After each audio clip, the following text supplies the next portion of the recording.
தேவ சமூகத்தில் அமர்ந்து நான் ஜெபித்து ஆண்டுடைய வார்த்தையை எடுத்துக்கொண்டு வருகிறேன். வாசிக்கலாம். நியாயாதிபதிகளின் புஸ்தகம் 16ஆம் அதிகாரம் 21ஆம் வசனத்தை வாசிக்க கேட்போம். பெலிஸ்தியர் சிம்சோனை பிடித்து அவன் கண்களை பிடுங்கி அவனை காசாவுக்கு கொண்டு போய் அவனுக்கு 2 வெண்கல விலங்கு போட்டு மாவரைத்து கொண்டிருக்க வைத்தார்கள். அவனுக்கு சிறைச்சாலையிலே மாவரைத்து கொண்டிருக்க வைத்தார்கள். வேதம் சொல்லுகிறது, சிம்சோனை எதிரிகள், சத்துருக்கள், பெலிஸ்தியர்கள் பிடித்தார்கள். சிம்சோன் யார்? பராக்கிரமசாலி. சிம்சோன் யார்?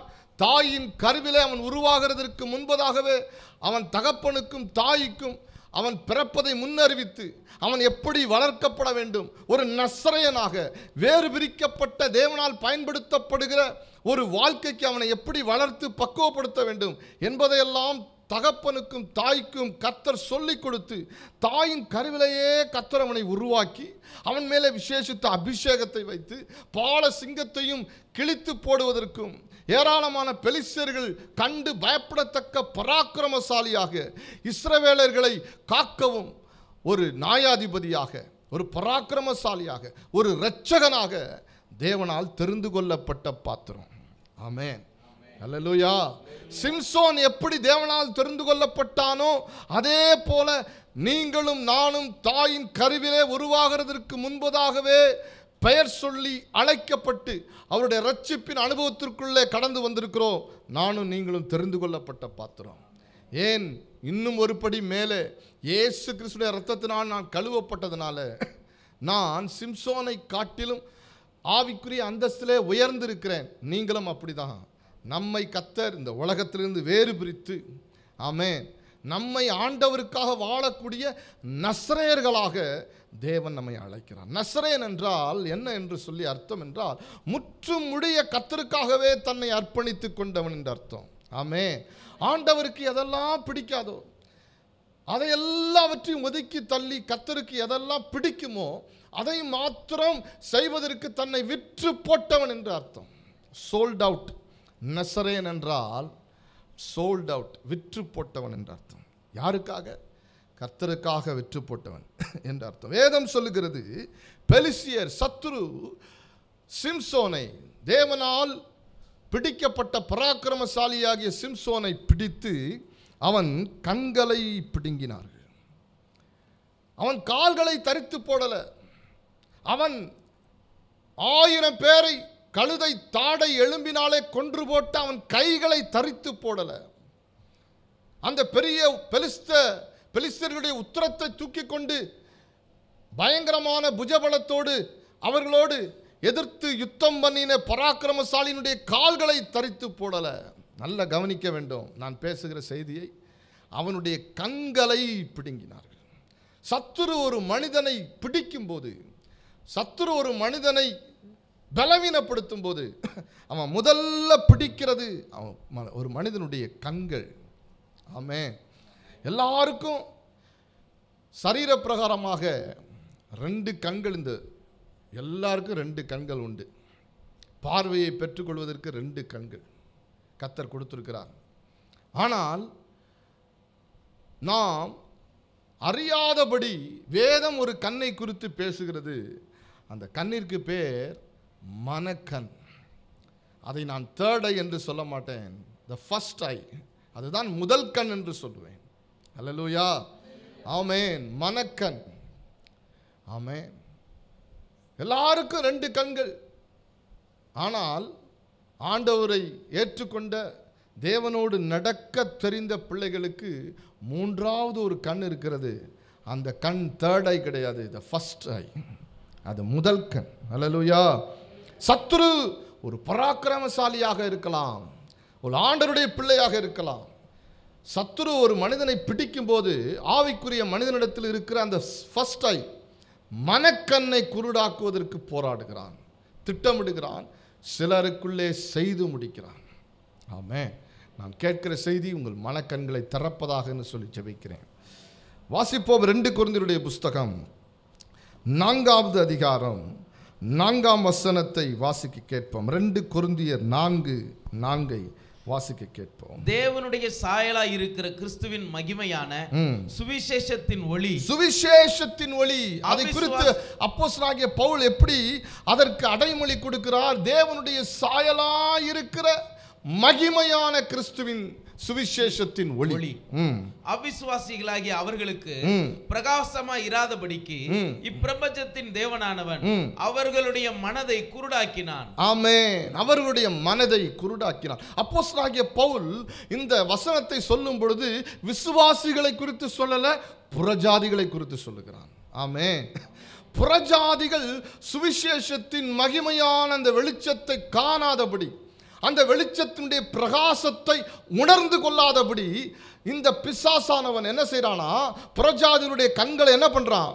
குருடாக்கி வைத்திருக்கிறான், குருடாக்கினான். அப்ப இந்த உலகத்தின் அதிபதியாகிய பிசாசு நம்முடைய கண்களை குருடாக்குவதற்கேற்ற வல்லமை நிறைந்தவன். ஆமென். மனக்கண்களை குருடாக்குகிறது அவனுடைய வேலை. யாருடைய மனக்கண்களை குருடாக்கி வைத்திருக்கிறான்? புறஜாதிகள். ஆண்டவரை அறியாதவருடைய மனக்கண்களை குருடாகி வைத்திருக்கிறான். அப்ப ஆண்டவரை ஒரு மனிதன் அறியும் போது என்ன நடக்கிறது? வாசிக்க கேட்போம். அதே அதிகாரத்தினுடைய 6ஆம் வசனத்தை வாசிப்போம். இருளிலிருந்து வெளிச்சத்தை பிரகாசிக்க சொன்ன தேவன், இருளிலிருந்து வெளிச்சத்தை பிரகாசிக்க சொன்ன தேவன் இயேசு கிறிஸ்துவின் முகத்தில் உள்ள தமது மகிமையின் அறிவாகிய ஒளியை, இயேசு கிறிஸ்துவினுடைய முகத்தில் உள்ள தமது மகிமையின் அறிவாகிய ஒளியை தோன்ற பண்ணும் பொருட்டாக, எங்கள் இருதயங்களிலே பிரகாசித்தார், எங்கள் இருதயங்களிலே பிரகாசித்தார். அப்போஸ்தலனாகிய பவுல் சொல்லுகிறார், அந்த புறஜாதிகளுடைய கண்களை எல்லாம் சுவிசேஷத்தின் ஒளி அவர்களுக்குள் பிரகாசமாய் இராதபடிக்கு இந்த பிரபஞ்சத்தின் அதிபதியாகிய சாத்தான் கண்களை குருடாக்கிட்டான். அதனாலதான் ரட்சிப்பை அவன் பெற முடியல. அதனாலதான் இந்த தெய்வத்தை தெய்வமாக ஏற்றுக்கொள்ள முடியல. எதிர்த்து நிற்கிறான். சர்ச்சுகளை அடிக்கணும்னு நினைக்கிறான். ஊழியக்காரனை கொன்றிருக்கிறார்கள், கொல்லுவதற்கு துடித்துக் கொண்டிருக்கிறார்கள். இதெல்லாம் வரலாறு. ஆனா இங்கே அப்போஸ்தலனாகிய பவுல் இப்பொழுது தன்னோடு இணைக்கப்பட்ட விசுவாசிகளுக்கும் தன்னையும் சேர்த்து சொல்லுகிறார். அங்கே வாசித்த இருளில் இருந்து வெளிச்சத்தை பிரகாசிக்க சொன்ன தேவன் இயேசு கிறிஸ்துவின் முகத்தில் உள்ள தமது மகிமையின் அறிவாகிய ஒளியை, ஆமென், ஆமென், மகிமையின் அறிவாகிய ஒளியை நம்முடைய இருதயங்களில் பிரகாசிச்சார். கரங்களை உயர்த்தி தலையிலையா சொல்லுங்க. ஆண்டவர் ஒரு மனிதனை தொடும்போது, the first touch, ஆண்டவர் தொடும்போது என்ன தெரியுமா தொடுகிறாரு? நம்ம எல்லாருக்கும் ஒன்று தெரியும். ஆண்டவர் தொடும்போது வெளியரங்கமா ஆமென் தெரிஞ்சது என்ன? ஐயா நான் குருடனா வந்தேன், கண்ணை திறந்து விட்டாரியா. ஐயா நான் கால் முடமா வந்தேன், கால் ஹீல் ஆயிருச்சு. உள்ளே வியாதி படுக்கையோடு வந்து வியாதியை சுகப்படுத்தி இன்னர் ஹீலிங் நடந்துருச்சு. இப்படி ஏதோ நாம் சாட்சிகளை கேட்போம். அது உண்மை. அது எந்த அளவுக்கு உண்மையோ அதை விட பெரிதான உண்மை. எந்த மனிதன் ஆண்டவரை சந்திக்கிறானோ அந்த மனிதனை தேவன் முதலாவது தொடுகிறதுனால் என்னத்தை தொடுகிறார்? அவருடைய மகிமையின் அறிவாகிய சுவிசேஷத்தின் ஒளியை கொண்டு அவனுடைய இருதயத்திலே இருக்கிற மனக்கண்ணை தொட்டு அதுவரைக்கும் குருடாகி இருந்த மனக்கண்ணை திறந்து விடுகிறார். விசுவாசி என்று சொன்னால் என்ன அர்த்தம்? கண் திறக்கப்பட்டவன் என்று அர்த்தம். ஆமென். விசுவாசி என்றால் கண் திறக்கப்பட்டவன். எதற்கு கண் திறக்கப்பட்டவன்? ஆமென், ஹல்லேலூயா. எதற்கு கண் திறக்கப்பட்டவன்? தான் யார் என்பதை அறிவதற்கும், தன்னை அழைத்த தேவன் யார், வல்லமையுள்ளவர், எப்படிப்பட்ட வல்லமையுள்ளவர், அவர் ஏன் சிலுவையிலே பாடுபட்டு ரத்தம் சிந்தி மரித்து உயிர்த்தார், தனக்கான ஒரு நித்திய ஜீவனை பரலோகத்தை வைத்திருக்கிறார் என்பதை குறித்த வெளிச்சத்தை, அண்டர்ஸ்டாண்டிங், புரிதலை, வெளிச்சத்தை, புரிதலை அவன் பெற்றுக்கொள்கிறான். பாருங்க, அதான் மனக்கண் திறக்கப்படுதலின் அனுபவம். ஆமென், ஹல்லேலூயா. மனக்கண் திறக்கப்படுதலின் அனுபவம் என்பது அதுதான். இந்த இயேசு தான் உண்மையான தெய்வம், இந்த இயேசு தான் எனக்காக அடிக்கப்பட்டார், உடைக்கப்பட்டார் என்று சொல்லி அவரை எதிர்த்து கொண்ட மனிதன் கூட அவர் இயேசுவை தெய்வமாக ஏற்றுக்கொள்கிறதற்கு அக்செப்ட் பண்ணுறான் பாருங்க, ஏற்றுக்கொள்கிறான் பாருங்க. அதுதான் முதல் தொடுதல். அவனுடைய மனக்கண்கள் திறக்கப்படுகிறது. ஆமென். புறஜாதிகளாக இருக்கும் வரைக்கும் இந்த பிரபஞ்சத்தின் பிசாசு அவர்கள் மேல் பேலன்ஸ் செய்து அவன் மனதை குருடாக்கி வைத்து கொண்டே இருக்கிறான். ஆனால் ஒரு நாள் இயேசு என்னை தேடி வந்து என் மனக்கண்ணை திறந்துட்டார். அதான் நான் ஃபர்ஸ்ட் ஐ என்று சொல்லுவேன். முதல் கண் திறக்கப்பட்டுருச்சு. சிம்சோன் பராக்கிரமசாலி, சிம்சோன் பராக்கிரமசாலி. அவனை பிடித்து சத்துருக்கள் முதலாக அவன் கண்களை குருடாக்கினார்கள், தரிசனத்தை குருடாக்கினார்கள், கண்களை குருடாக்கிட்டான். ஐயா, நான் சிம்சோனுடைய மாமிச ரீதியாக கண்கள் குருடாக்கப்பட்டதை பற்றி பேசவில்லை. மனக்கண்களை சத்துரு எப்படி குருடாக்குகிறான் என்பதை பற்றியே பேச விரும்புகிறேன். அல்லேலூயா. இந்த உலகத்தில் ஆண்டவர் கொடுக்கிற ஒரு பெரிய விசேஷித்த ஆசீர்வாதம் என்ன தெரியுமா? கண்ணை திறந்து விடுகிறது தான் ஆசீர்வாதம். அல்லேலூயா. கண்ணை திறந்து விடுவது தான் ஆசீர்வாதம். எப்படிங்க கண்ணை திறக்கிறாரு? கண்ணை திறந்தா என்ன நடக்கும் என்பதை 1-2 காரியங்களை சொல்ல நான் விரும்புகிறேன். வாசிக்க கேட்போம். கண்ணை திறக்கும் பொழுது எப்படி திறக்கிறார்? ஆதியாமத்தின் புஸ்தகம் 21ஆம் அதிகாரம் 19ஆம் வசனத்தை வாசிக்க கேட்போம். ஆதியாமத்தின் புஸ்தகம் 21:19 வசனத்தை வாசிக்க கேட்போம். தேவன் அவளுடைய கண்களை திறந்தார். அப்பொழுது அவள் ஒரு தண்ணீர் துறவை கண்டு. தேவன் ஆகாருடைய கண்களை திறந்தார். அப்பொழுது அவர் ஒரு தண்ணீர் துறவை கண்டு. அப்பொழுது ஆகார் ஒரு தண்ணீர் துறவை கண்டு போய் துருத்திலே தண்ணீர் நிரப்பி, துருத்திலே தண்ணீரை நிரப்பி பிள்ளைக்கு குடிக்க கொடுத்தார். பிள்ளைக்கு குடிக்க கொடுத்தார். ஏன் இந்த சம்பவம் எப்ப நடைபெறும்? எல்லாருக்கும் தெரியும்.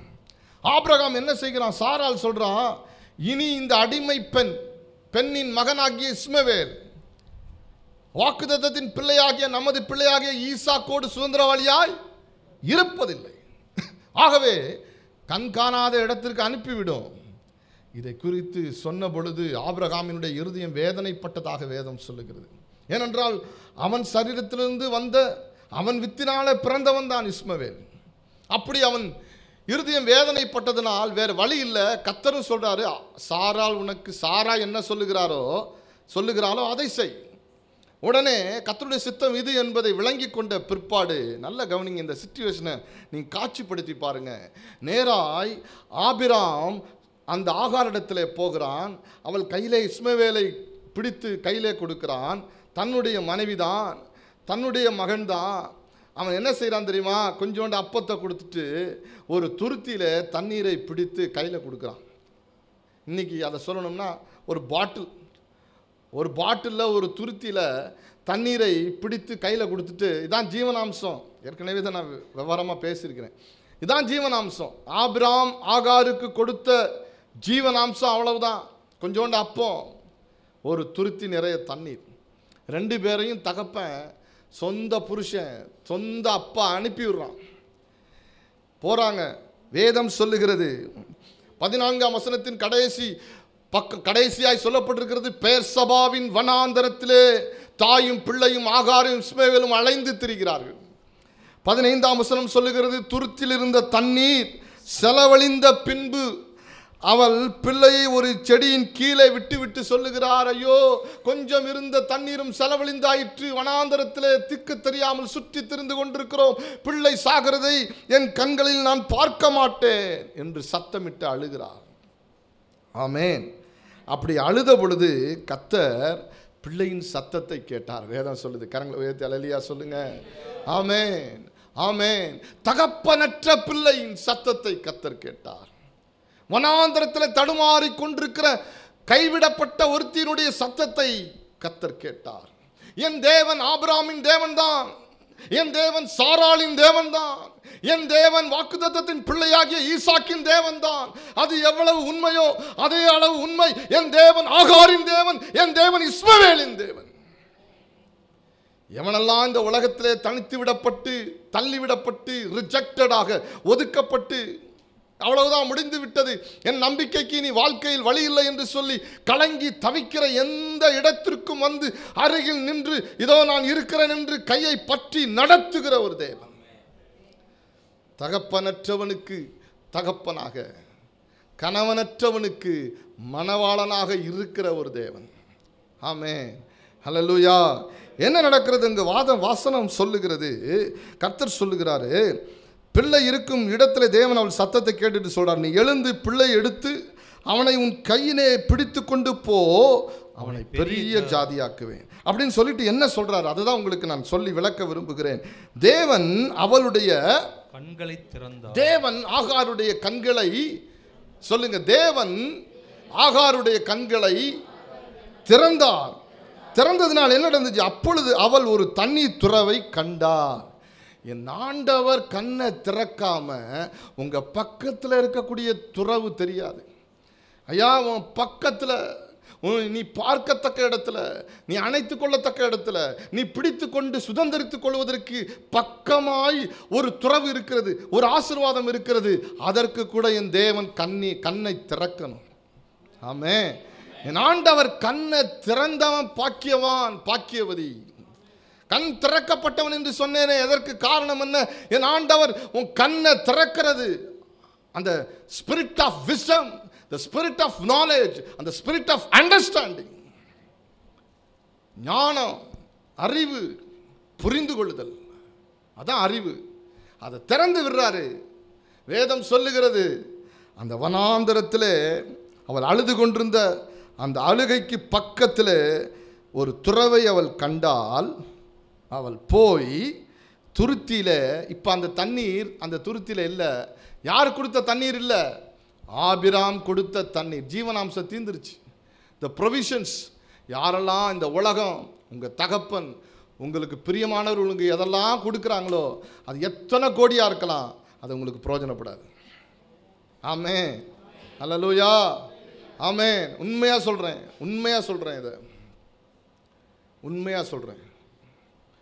தகப்பனும் தாயும் சுதந்திரத்தை வைத்து போவது நல்லது. ஆனால் அதுவே என்னுடைய ஆதாரம் என்று நினைத்து உங்கள் இருதயத்தை அதன் மேல் வைப்பீர்களானால், நான் ஒன்றை சொல்லுகிறேன், அது உங்களை ஏமாற்றும். அது உங்களுக்கு பிரயோஜனத்தை கொடுக்காது. ஆப்பிள் பழம் இல்லை, ஆப்பிள் என்கிற ஒரு பெரிய நிறுவனம், ஹார்ட்வேர், அதாவது கம்ப்யூட்டர்ஸ், லேப்டாப்ஸ் என்று சொல்லக்கூடிய பல காரியங்களை உருவாக்கி ப்ரொடக்ஷன் பண்ணி இந்த உலகத்துக்கு கொடுத்த ஆப்பிள் நிறுவனத்தினுடைய நிறுவனர், தலைவர் சில ஆண்டுகளுக்கு முன்பு மரித்து போனார். அவருடைய லெட்டர் இன்றைக்கும் இன்டர்நெட்டில் இருக்குது, வாசிச்சு பாருங்க. அவன் உலக கோடீஸ்வரர்களில் ஒருத்தன். அவன் நினைத்தால் எதையும், எந்த உலகத்திலிருந்தும் மருந்தை கொண்டு வர முடியும், டாக்டரை கொண்டு வந்துட முடியும், உலகத்தின் எந்த பகுதியிலிருந்தும் மருத்துவம் செஞ்சிட முடியும். அந்த ஆப்பிள் நிறுவனத்தினுடைய அந்த தலைவருக்கு கேன்சர் பாதிக்கிறது. எத்தனையோ பணம் செலவு பண்ணி ஆயிற்று. அந்த ஆப்பிள் நிறுவனத்தினுடைய நிறுவனர் ஹாஸ்பிட்டலில் படுத்திருக்கிறாரு. அவருக்கு ஒரு நாள் ஒரு உணர்வு வருது, நம்ம இனி பிழைக்க மாட்டோம், செத்துருவோம் அப்படின்ட்டு ஒரு பெரிய லெட்டர் எழுதுகிறார். அதுதான் நான் இப்போ உங்கள்கிட்ட ஷேர் பண்ணுறேன். நிறைய காரியத்தை எழுதுகிறாரு. எழுதிட்டு சொல்கிறார், எவ்வளவு பணம் எனக்கு இருந்தாலும் என்ன, நான் இன்னைக்கு நினச்சா கூட நான் the president of United States of America, யுஎஸ்னுடைய தலைவரோடு என்னால் பேச முடியும், எதையும் என்னால் செய்ய முடியும். ஆனால் அமெரிக்க தேசத்தினுடைய தலைவர் எனக்கு உயிரை கொடுக்க முடியாது. கோடி பில்லியன் ட்ரில்லியன் இருக்கிற என்னுடைய பணங்கள் எனக்கு ஜீவனை கொடுக்காது. நான் மறிக்க போகிறேன் அப்படின்னு சொல்லிட்டு சில அனுபவ அறிவுரைகள்லாம் அதில் சொல்கிறார். ஆமென். என்னத்துக்கு சொல்கிறேன், இந்த உலகத்தினுடைய எல்லா ப்ரொவிஷன்ஸ், எல்லா விதமான காரியங்களும் தீர்ந்து போகும். ஆபிரகாமின் துருத்தி நீர் செலவழிந்த பொழுது, இப்பொழுது அதே செலவழிந்து போன துருத்தியில் இப்போ கர்த்தர் காண்பித்து கொடுத்த, வெளிப்படுத்தி கொடுத்த, ஆகாருடைய கண்கள் திறக்கப்பட்டு அடையாளம் கண்டுபிடிக்கப்பட்ட ஒரு கேணி, ஒரு துறவு அங்கே இருக்குது. அங்கேருந்து ஆகார் தண்ணீரை நிரப்புகிறார். கரங்களை உயர்த்தலையா சொல்லுங்க. அது முடிவல்ல. ஆபிரகாமின் துருத்தி நீர் தீர்ந்து விட்டது. ஆபிரகாம் தன் பிள்ளையோடு கூட தன்னை தள்ளிவிட்டு விட்டான். அவ்வளவுதான், லைஃப் இஸ் எண்ட், முடிந்து விட்டது என்று நினைத்து வனாந்தரத்திலே சுற்றி திரிந்து அங்கலாய்ப்போடு இருக்கும் பொழுது, அவளை பொறுத்த வரைக்கும், உலகத்தை பொறுத்த வரைக்கும், அந்த ஆபிரகாமினுடைய குடும்பத்தை பொறுத்த வரைக்கும் முடிந்தது என்று நினைத்து கொண்டிருக்கும் போது, அது முடிவல்ல, அது இனிதான் ஆரம்பம் என்பதை ஆமென் உணர்த்தும்படியாக தேவன் ஒரு கண்ணிலே காணத்தக்கதான ஒரு துறவை காண்பித்து கொடுக்கிறார். ஆமென். உலகம் சொல்லும் எல்லாமே முடிந்தது, அவ்வளோதான், முடிஞ்சிருச்சு. உலகத்தினுடைய சூழ்நிலை அப்படிதான் சொல்லும். ஆனால் அந்த ஆகாரின் தேவன், அந்த இஸ்மவேலின் தேவன் அந்த வனாந்தரத்தில் அவள் கண்களை திறந்து அங்கே ஒரு இனிய தொடக்கத்தை மீண்டும் தொடங்கி விடும்படி ஒரு துறவை அவளுக்கு காண்பித்து கொடுக்கிறார். கரங்களை உயர்த்தி அல்லேலூயா சொல்லுங்க. அல்லேலூயா. இப்போ போய் அந்த துறவில் இருக்கிற தண்ணியெல்லாம் எடுத்து நிரப்புறாரு. இதை நான் யோசிக்கும் போது இன்றைக்கி நான் ஒரு காரியத்தை தியானித்தேன். நல்ல கவனிங்க. ஆபிராம் பெலிஸ்தியர்களை அண்டி பிழைத்து ஆபிராம் அங்கே தான் வைத்திருந்த ஆடு மாடுகளை ஈடாய் கொடுத்து தனக்கு இருந்த காரியங்களெல்லாம் கொடுத்து அந்த பெலிஸ்தியர்களுடைய இடத்துல தன் வேலைக்காரர்களை மூலமாக 7 கிணறுகளை வெட்டினான், 7 துறவை வெட்டினான். எத்தனை பேருக்கு நான் பேசுறது புரியுது? பைபிளில் இருக்குதா இல்லையா? 7 துறவை வெட்டினான் ஆபிராம். அந்த 7 துறவையும் காலப்போக்கில் பெலிஸ்தியர்கள் தூர்த்து போட்டாங்க. இப்போ ஆபிரகாமினுடைய வாக்குத்தத்தத்தின் பிள்ளை ஈசாக்கு வளர்ந்து வரும் பொழுது அவன் ஒவ்வொரு கிணறையா தூத்தப்பட்ட கிணத்தையெல்லாம் தோண்டிகிட்டே வரும் பொழுது 6வது கிணறை தோண்டும் போது ஏசேக்கு சித்னா வாக்குவாதம் வருகிறது, பெலிஸ்தியர்களால் எதிர்ப்பு வருகிறது. இதெல்லாம் முடிந்து 6வது ஒரு கிணறு தோன்றுகிறான். அந்த கிணறுக்கு பேர் வைக்கிறான். என்ன பேர் வச்சான்? ரெகபோத். அடுத்த ஒரு கிணறு தோன்றுகிறான். அந்த கிணறுக்கு என்ன பேர் வச்சான்? பெயர் சபா. அப்படின்னா பரிபூர்ணம் என்ற அர்த்தம். பெயர் சபா என்றால் பரிபூர்ணம். 7ல் வந்து நிற்குது. இது யார் தோண்டினது? புதுசாக தோண்டலை. எல்லாம் ஆபிரகாம் ஈசாக்குக்கு ஐடென்டிஃபை பண்ணி காண்பித்து கொடுத்த ஆபிரகாமுடைய சொத்து. எத்தனை பேர் ஒத்துக்கிறீங்க? அல்லேலூயா சொல்லுங்க. ஆமென். அதை எல்லாம் ஈசாக்கு தோன்றான். எல்லாவற்றையும் கர்த்தர் அவன் கையில் கொடுத்துட்டாரு. உண்மைதான். இதையே பிரசங்கம் பண்ணி இதையே கேட்டிருப்போம், சந்தோஷம். ஆனால் ஆபிரகாமினுடைய ஒரு வித்து தான் இஸ்மவேல். அவனுக்கு ஒரு பாட்டில் தண்ணியோட கர்த்தர் முடிக்க விரும்பலை. ஆபிரகாமால் அவ்வளோதான் கொடுக்க முடிஞ்சிச்சு. என் ஆண்டவர் வனாந்தரத்தில் அந்த இஸ்மவேலுக்கும் ஆகாருக்கும் அவர்கள் வாழ்க்கை முழுவதும் வாழத்தக்கதான ஒரு துறவை அங்கே தோண்டி அங்கே ஒரு துறவை காணத்தக்கதாக அவன் கண்களை திறந்து விட்டார். ஆமென். எத்தனை பேருக்கு நான் பேசுறது புரியுது? ஆமென். ஆபிரகாமினிடத்தில் இல்லாத ஒரு துறவு என் ஆண்டவரிடத்தில் இருக்கிறது. ஆமென். இந்த சத்தியம் விளங்கியிருந்தால் ஒரு நாளும் ஏசா அழுதிருக்க மாட்டான். தகப்பனே, எல்லாவற்றையும் யாக்கோபுக்கு கொடுத்து விட்டீரே, எனக்கு ஒன்றும் இல்லையே. உண்மை. மேலெழுந்த வாரியாய் பார்த்தீங்கன்னா உண்மை. எல்லாத்தையும் கொடுத்துட்டேன், எல்லாத்தையும் கொடுத்துட்டேன்னொன்னே இந்த ஏசா வேகப்பட்டு அவங்க தகப்பனுக்கும் தாய்க்கும் பிடிக்காத இஸ்மவேலரிடத்தில் போய் மீண்டும் கல்யாணம் பண்ணுறான். அது அவர்களுக்கு அருவருப்பாக இருந்துச்சு. வேதம் சொல்லிச்சு, தன் மனம் போல கானானியரிடத்தில் போய் பெண் கொள்ளுகிறான். வேதனைப்படுறாங்க தாயும் தகப்பனும்.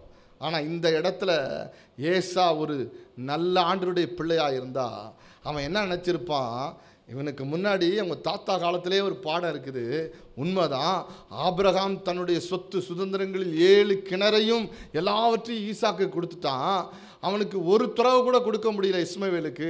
ஆனால் என் ஆண்டவர் இஸ்மவேலுக்காக ஒரு துறவை அந்த வனாந்தரத்தில் காண்பித்து கொடுத்தார். கரங்களை உயர்த்தி அல்லேலூயா சொல்லுங்க. அருமையானவர்களே, இன்றைக்கு நான் உங்களுக்கு சொல்ல விரும்புகிறேன் இந்த உலகத்தினுடைய காரியங்கள் எல்லாம் மறக்கப்பட்டு கைவிடப்பட்டு முடிஞ்சு போச்சு. நாங்கள் தான் ஒஸ்தி, நாங்கள் தான் ஃபஸ்ட்டு ப்ரியாரிட்டி, எங்களுக்கு தான் ஃபஸ்ட்டு ப்ரியாரிட்டி. கர்த்தர் எங்களோடு இருக்கிறார், கர்த்தர் எங்களோடு இருக்கிறதுனால எங்களுக்கு பரிபூர்ணம் வந்தது என்று சொல்லி உன்னை இன்ஃபீரியராக, உன்னை தாழப்படுத்தி தாழ்வு மனப்பான்மைக்குள்ளாக மாற்றி உங்களை ஒதுக்கி இந்த உலகம் உங்களை தள்ளி விட்டிருக்கலாம். நான் உங்களுக்கு ஒன்றை சொல்லுகிறேன், உங்களை என்றைக்கு இந்த உலகம் தள்ளுகிறதோ, எதை காண்பித்து தள்ளுகிறதோ, ஒருவேளை அது ஆண்டவருக்கு நாங்கள் பிரியமானவர்கள் என்று சொல்லி கூட அது தள்ளலாம். ஆனாலும் ஒன்றை உங்களுக்கு சொல்கிறேன், உங்களுக்காக தேவனால் காண்பிக்கப்படுகிற கண்கள் திறக்கப்பட்ட ஒரு துறவு உங்களுக்கு இருக்கு என்பதை மறந்து விடாதீர்கள். ஆமென். தாழ்வு மனப்பான்மையிலே கலங்குகிறாயோ சகோதரனே? தாழ்வு மனப்பான்மையிலே சிக்கிக்கொண்டு, ஐயோ நான் இவ்வளவு சாதாரணமாக இருக்கிறேனே, கீழே விழுந்த நிலைமையில் இருக்கிறேனே, என் வாழ்க்கை வனாந்தரத்தை போல இருக்குது, என் வாழ்க்கையில் வனாந்தரத்தின் பாதையில் அலைந்து திரிந்து கொண்டிருக்கிறதை போல இருக்கிறேனே, எனக்கு மேல் இருக்கிறவர்களாம் நல்ல செட்டில் ஆகிட்டாங்களே, நான் ரிஜெக்டடாக இருக்கிறேனே, ஒதுக்கப்பட்டவனை போல இருக்கிறேன் என்று கலங்கி கொண்டிருக்கிற அருமையான சகோதரனே சகோதரியே, உங்களுக்காக தான் இன்றைக்கான வார்த்தை. ஆமென். கர்த்தர் சொல்லுகிறார் அவர் ஆபிரகாமின் தேவன் மாத்திரமல்ல, அவர் சாராளின் தேவன் மாத்திரமல்ல, வாக்குத்தத்தத்தின் பிள்ளையாகிய ஈசாக்கின் தேவன் மாத்திரமல்ல, ஆபிரகாம் கொடுக்கிறதற்கு ஏதுவான 7 ஆமென் துறவுகளையும் தன் மகனுக்கே கொடுத்து விட்டு அதை அவன் சுதந்திரித்து விட்ட பிற்பாடும் கூட கர்த்தராகிய தேவனிடத்தில் 8வது ஒரு துறவு இருந்தது. அது யாவருக்கும் மறைக்கப்பட்டிருந்தது. அந்த மறைக்கப்பட்ட துறவை அவன் பெற்றுக்கொள்வதற்கு ஏதுவாய் தேவன் ஆகாருடைய கண்களை திறந்து விடுகிறார். ஆமென்.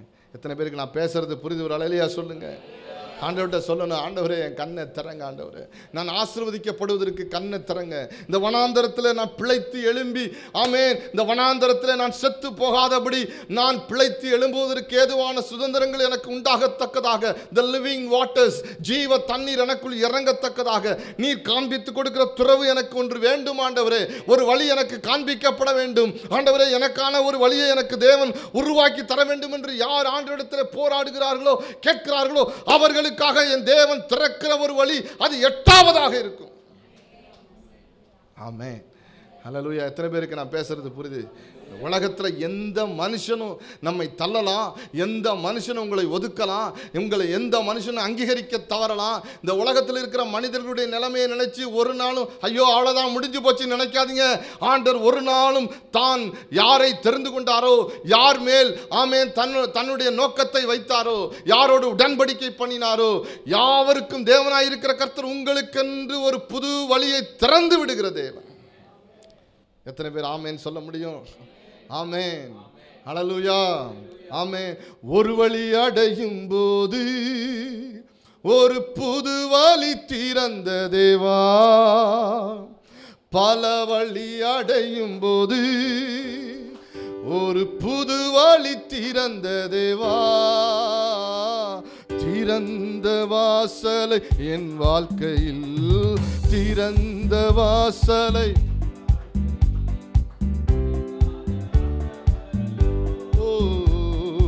அடைக்காத ஆண்டவர் அல்லோ, எப்படி பாடுவேன்னா என் இயேசு எனக்கு செய்ததை, ஆயுள் முழுவதும் என் கர்த்தருக்காய் ஆத்தும ஆதாயம் செய்வே,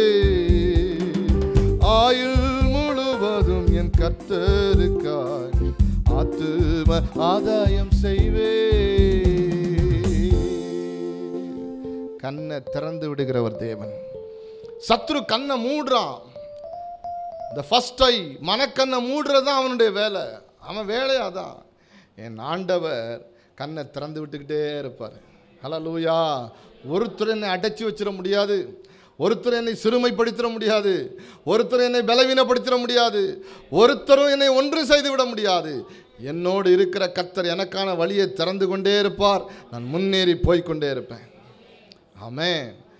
ஒரு நாள் இன்ஃபீரியர் ஆக வேண்டியதில்லை, தாழ்வு மனப்பான்மையில் சிக்க வேண்டியதில்லை, ஒரு நாள் சோர்ந்து போய் அவ்வளவுதான் அப்படின்னு முடிக்காதீங்க.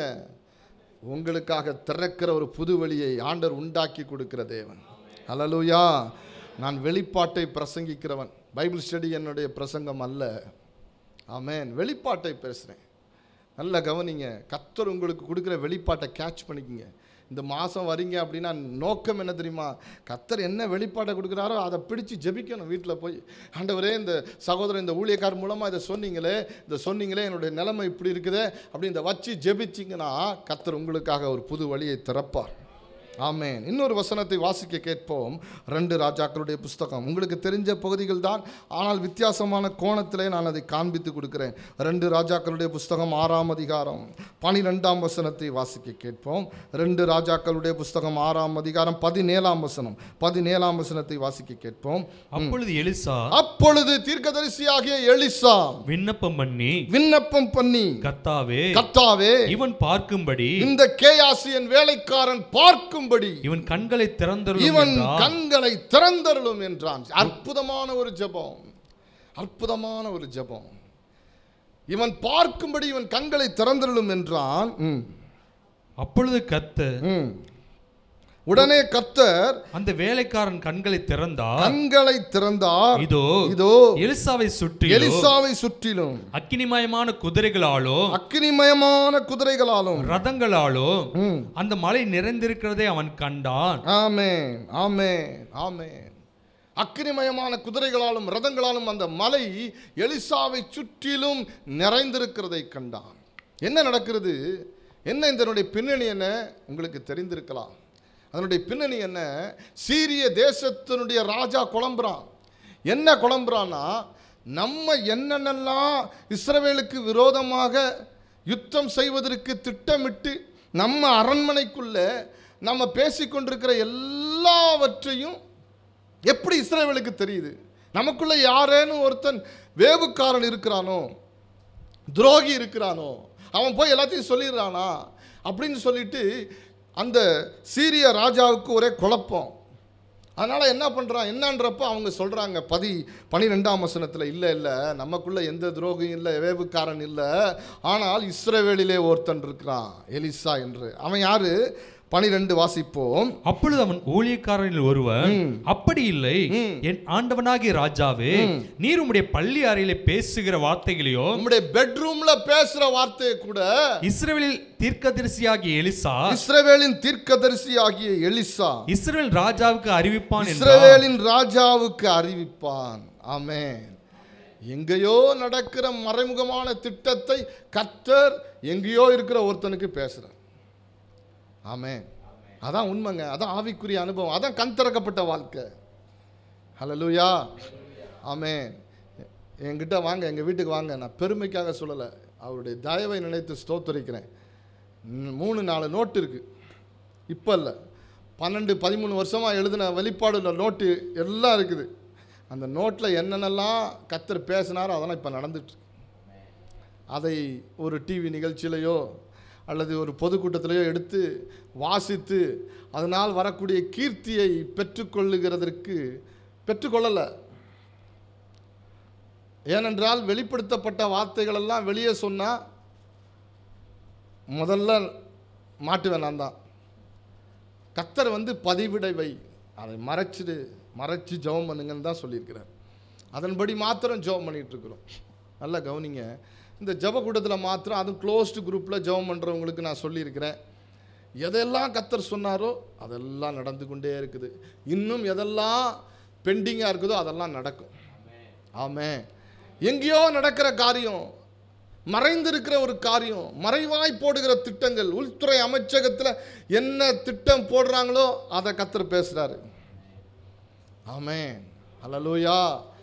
நான் அதனால் எலிசாவோட என்னை கம்பேர் பண்ணலை, தப்பாக புரிஞ்சிக்காதீங்க. என்ன சொல்ல விரும்புகிறேன், எலிசா தீர்க்கதரிசியாக இருக்கணும்னு அவசியம் இல்லை. தேவன் உங்களை தொட்டு தேவன் நோக்கமுடையவர்களாக இருந்தீங்கன்னா, உங்களுக்குள் திறக்கப்பட்ட மனக்கண், ஃபர்ஸ்ட் ஐ, உங்களுக்குள் திறக்கப்பட்ட உங்கள் ஆவி திறக்கப்பட்டிருந்துச்சுன்னா கர்த்தருடைய ரகசியங்கள் அவருக்கு பயந்த இடத்துல இருக்கிறது. ஆமென். ஹல்லேலூயா. சகல ரகசியங்களையும் அறியத்தக்க அறிவு என்கிற ஒரு வரம் இருக்கிறது. தானியேல் என்கிற ஒரு மனுஷனுக்கு அந்த வரத்தை கர்த்தர் கொடுத்திருந்தார். அந்த வரம் கர்த்தருடைய பிள்ளைகளை காப்பாற்றுவதற்கு. அந்த வரம் ஆண்டவர் இந்த உலகத்தில் காலங்களுக்கு மத்தியில் எப்படி கிரியை செய்கிறார் என்பதை விளங்கி கொண்டு தன்னோடு இருக்கிறவர்களை தப்புவிக்கவும் பரலோகத்தின் திட்டத்தை அதிகாரங்களுக்கு காண்பித்து கொடுப்பதற்குமான வரம் அது. ஆமென். ஹல்லேலூயா. அந்த வரத்தை சாதாரண எளிய மனிதருடைய கையில் கர்த்தர் கொடுக்கிறார். அதனால தான் நான் சொல்லுகிறேன், பாவியானவர்களுக்காக தேவன் வரங்களை கொடுத்தார்னு எழுதப்பட்டிருக்கு. ஆமென். ஹல்லேலூயா. பரிசுத்தவான்கள் அல்ல நாம், பாவியானவர்களாக இருந்தாலும் நமக்கு தேவன் வரங்களை கொடுத்தாரே. காரணம் என்ன? வேதம் சொல்லுகிறது, ராஜாவே நீங்கள் உங்களுடைய பெட்ரூமில் பேசுறது, திட்டமிடுறது, ஆமென், எல்லாவற்றையும் அங்கே ஒருத்தன் இருக்கிறான், எலிசா, தேவனால் எழுப்பப்பட்ட தீர்க்கதரிசி. இஸ்ரவேலை தப்புவிப்பதற்காக தேவன் அவனுக்கு எழுப்பியிருக்கிறார். ஹல்லேலூயா சொல்லுங்க. ஹல்லேலூயா. ஆமென். இப்போ என்ன நடக்குது? சீரிய தேசத்தினுடைய அந்த ராஜாவுக்கு கோபம் வந்துருச்சு. கோபம் வந்துட்டு என்ன பண்றான் பாருங்க. வசனம் சொல்லுகிறது, 14ஆம் வசனத்தை வாசிக்க கேட்போம். அப்பொழுது அவன் அங்கே குதிரைகளையும் ரதங்களையும் பலத்த ராணுவத்தையும் அனுப்பினான். அவர்கள் ராக்காலத்திலே வந்து பட்டணத்தை வளைத்துக் கொண்டார்கள், பட்டணத்தை சூழ்ந்து கொண்டார்கள். தேவனுடைய மனுஷனின் வேலைக்காரன் அதிகாலமே எழுந்து வெளியே புறப்படுகையில் இதோ ராணுவமும் குதிரைகளும் ரதங்களும் பட்டணத்தை சுற்றி கொண்டிருக்க கண்டா. அப்பொழுது வேலைக்காரன் அவனை நோக்கி, ஐயோ என் ஆண்டவனே என்ன செய்வோம் என்றார். அப்பொழுது வேலைக்காரன் சொல்லுகிறான், ஐயோ என் ஆண்டவனே நாம் என்ன செய்வோம்? ராக்காலங்களிலேயே பலத்த ராணுவங்களும் குதிரைகளும், வேதம் சொல்லுகிறது போர்ச்சவர்களும் அந்த எலிசா இருந்த மலையை சுற்றிலும் வந்து சூழ்ந்துட்டாங்க. ராக்காலத்திலேயே. அது எலிசாவுக்கு தெரியாது, கேயாசிக்கு தெரியாது. இஸ்ரவேலில் நான் ஒரு படம் வச்சிருக்கிறேன், காவல் காக்கிறேன்னு சொல்லிட்டு இருக்கிறான் பாருங்க இஸ்ரவேலின் ராஜா.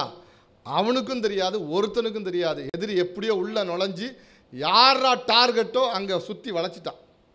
ஒன்று சொல்லட்டுமா, நீங்கள் அறியாமலே உங்களுக்கு விரோதமாக சாத்தான் உங்களுக்கு விரோதமாக வேலை செஞ்சுக்கிட்டே இருக்கான். ஆமென். சில வருஷத்துக்கு முன்னாடி தருமபுரியிலேருந்து ஒரு தம்பி வந்து இங்கே படித்தான். இங்கே எனக்கு தெரிஞ்ச என்னுடைய கசின் சிஸ்டர், அவங்க ஒரு கம்ப்யூட்டர் நிறுவனத்தில் வேலை செஞ்சாங்க. அதில் அவன் ஸ்டூடெண்ட்டாக இருந்தால் நம்ம ப்ரேயருக்கு அதன் மூலமாக அப்பைக்கப்போ வருவான். ரெகுலராக வரமாட்டான், அப்பைக்கப்போ வருவான். ஒரு இந்து பையன். அப்போ ஒரு நாள் வாஞ்சியாக இருப்பான், நல்ல வாஞ்சியாக தாகமாக இருப்பான். ஒரு நாள் அவனோட நான் பேசிகிட்டு இருக்கிறேன், நானும் அவனும் உட்காந்து பேசிகிட்டு இருக்கிறோம். எனக்கு சாயந்தரம் ஒரு இடத்துல மீட்டிங்கு, பேசிகிட்டு இருக்கும்போது அவன் சொல்கிறான், நம்ம 2 பேரும் இங்கே பேசிகிட்டு இருக்கிறது கூட இந்த திருச்சி பட்டணத்தில் இருக்கிற பலவான் பிசாசுக்கு தெரியும், பார்த்துக்கிட்டே இருப்பான் அப்படி இதே பேச ஆரம்பித்தான். நான் அவனை சொன்னேன், அவனை பேசி முடிச்சுட்டு அவன்கிட்ட என்னால் முடிஞ்ச காரியங்களை சொல்லிவிட்டு அவனை வண்டியில் போய் வேர் ஹவுஸில் இறக்கி விடும்போது சொன்னேன், தம்பி ஒன்று நான் உனக்கு சொல்கிறேன், கற்றுக்க, தெரிஞ்சிக்க, இந்த உலகத்தில் இருக்கிறவனை விட உனக்குள் இருக்கிறவர் பெரியா. நீ என்ன சொல்கிற? நான் இங்கிட்டு திரும்பினாலும் அங்கிட்டு திரும்பினா இந்த உலகத்தில் இருக்கிற பலவான், அது இந்த எல்லை பிசாசு என்னை கண்காட்சிக்கிட்டே இருக்கும், அது குட்டி பிசாசுக்கிட்டே டிக்டேட் பண்ணிக்கிட்டே இருக்கும், இப்படி நீ சொல்லிக்கிட்டே இருக்கிய, நீ டிஸ்டர்ப் ஆகி இருக்கிற அப்படின்னு சொன்னேன். நான் உண்மையாக நான் உங்களுக்கு சொன்னேன், நான் இந்த வசனம் இந்த காரியத்தை சொன்னேன். அவன்கிட்ட சொல்லிவிட்டு நான் சொன்னேன், நீ போகிற விதம், போகிற முறை எதையோ நீ கற்றிருக்கிற ஆவிக்குரிய ஒன்று என்று சொல்லி அது தப்பு. என் தேவன் கலகத்தின் தேவன் அல்ல. என் தேவன் தருகிற ஆவியானவர் பயத்தை கொடுக்கிறவர் அல்ல, தெளிந்த சிந்தையை கொடுக்கிறவர். ஆமென், அல்லேலூயா. பலத்தை கொடுக்கிறவர், பலமும் அன்பும் தெளிந்த சிந்தையும் உள்ள ஆவியானவர். சொல்லிட்டு போயிட்டா முடிஞ்சிருச்சு. ஒரே மாதம்தான். ஒரு நாள் ஒரு ஃபோன் வருது, எடுத்தால் அவர் ஒருத்தர் பேசுகிறார், ஐயா வயசானவர் பேசுகிறாரு, ஐயா நீங்கள் ஊழியக்காரர் நீங்கள் பேசுகிறீங்களா? தருமபுரியிலேருந்து நான் இந்த முருகன், வேல் முருகனா ஏதோ ஒரு முருகன், அவனோட அப்பா பேசுகிறேன் ஐயா, என் பையன் தெய்வமாயிட்டாயா, என் பையன் இப்போ ஆவியானவர் அவன் மேலே இறங்கி என்னென்னமோ பேசுகிறாங்க ஐயா அப்படின்னு சொல்கிறேன். உடனே என்ன ஆச்சுங்க ஏதாச்சுங்கன்னு நான் அவன்கிட்ட பேசுனா அவன் ஏதோ தீர்க்க தரிசனம் சொல்கிற மாதிரி சொல்லிட்டு இருக்கிறான். அவங்கள்ட்ட நான் சொன்னேன், அவனுக்கு இறங்கி இருக்குது தீர்க்க தரிசனத்தின் ஆவி இல்லை, அவன் டைரக்ட் ஸ்பீச்சில் கடவுள் மாதிரி பேசுகிறான் ஒருத்தர்கிட்டையும். அவனுக்கு பிசாசு பிடிச்சிருக்கு, மனநிலை பாதிக்கப்பட்டான். பக்கத்தில் இருக்கிற அல்லேலூயா ஜெபம் பண்ணுற 2-3 பாஸ்டரை கூப்பிட்டு ஜெபம் பண்ணிவிட்டு அவங்க ஆலோசனையின்படி செயல்படுங்க, அடுத்து மருத்துவமனையை பாருங்கள். இந்த 2 ஆலோசனையை கொடுத்தேன். சொல்கிறது உங்களுக்கு என்ன சொல்கிறேன்னு புரியுதா உங்களுக்கு?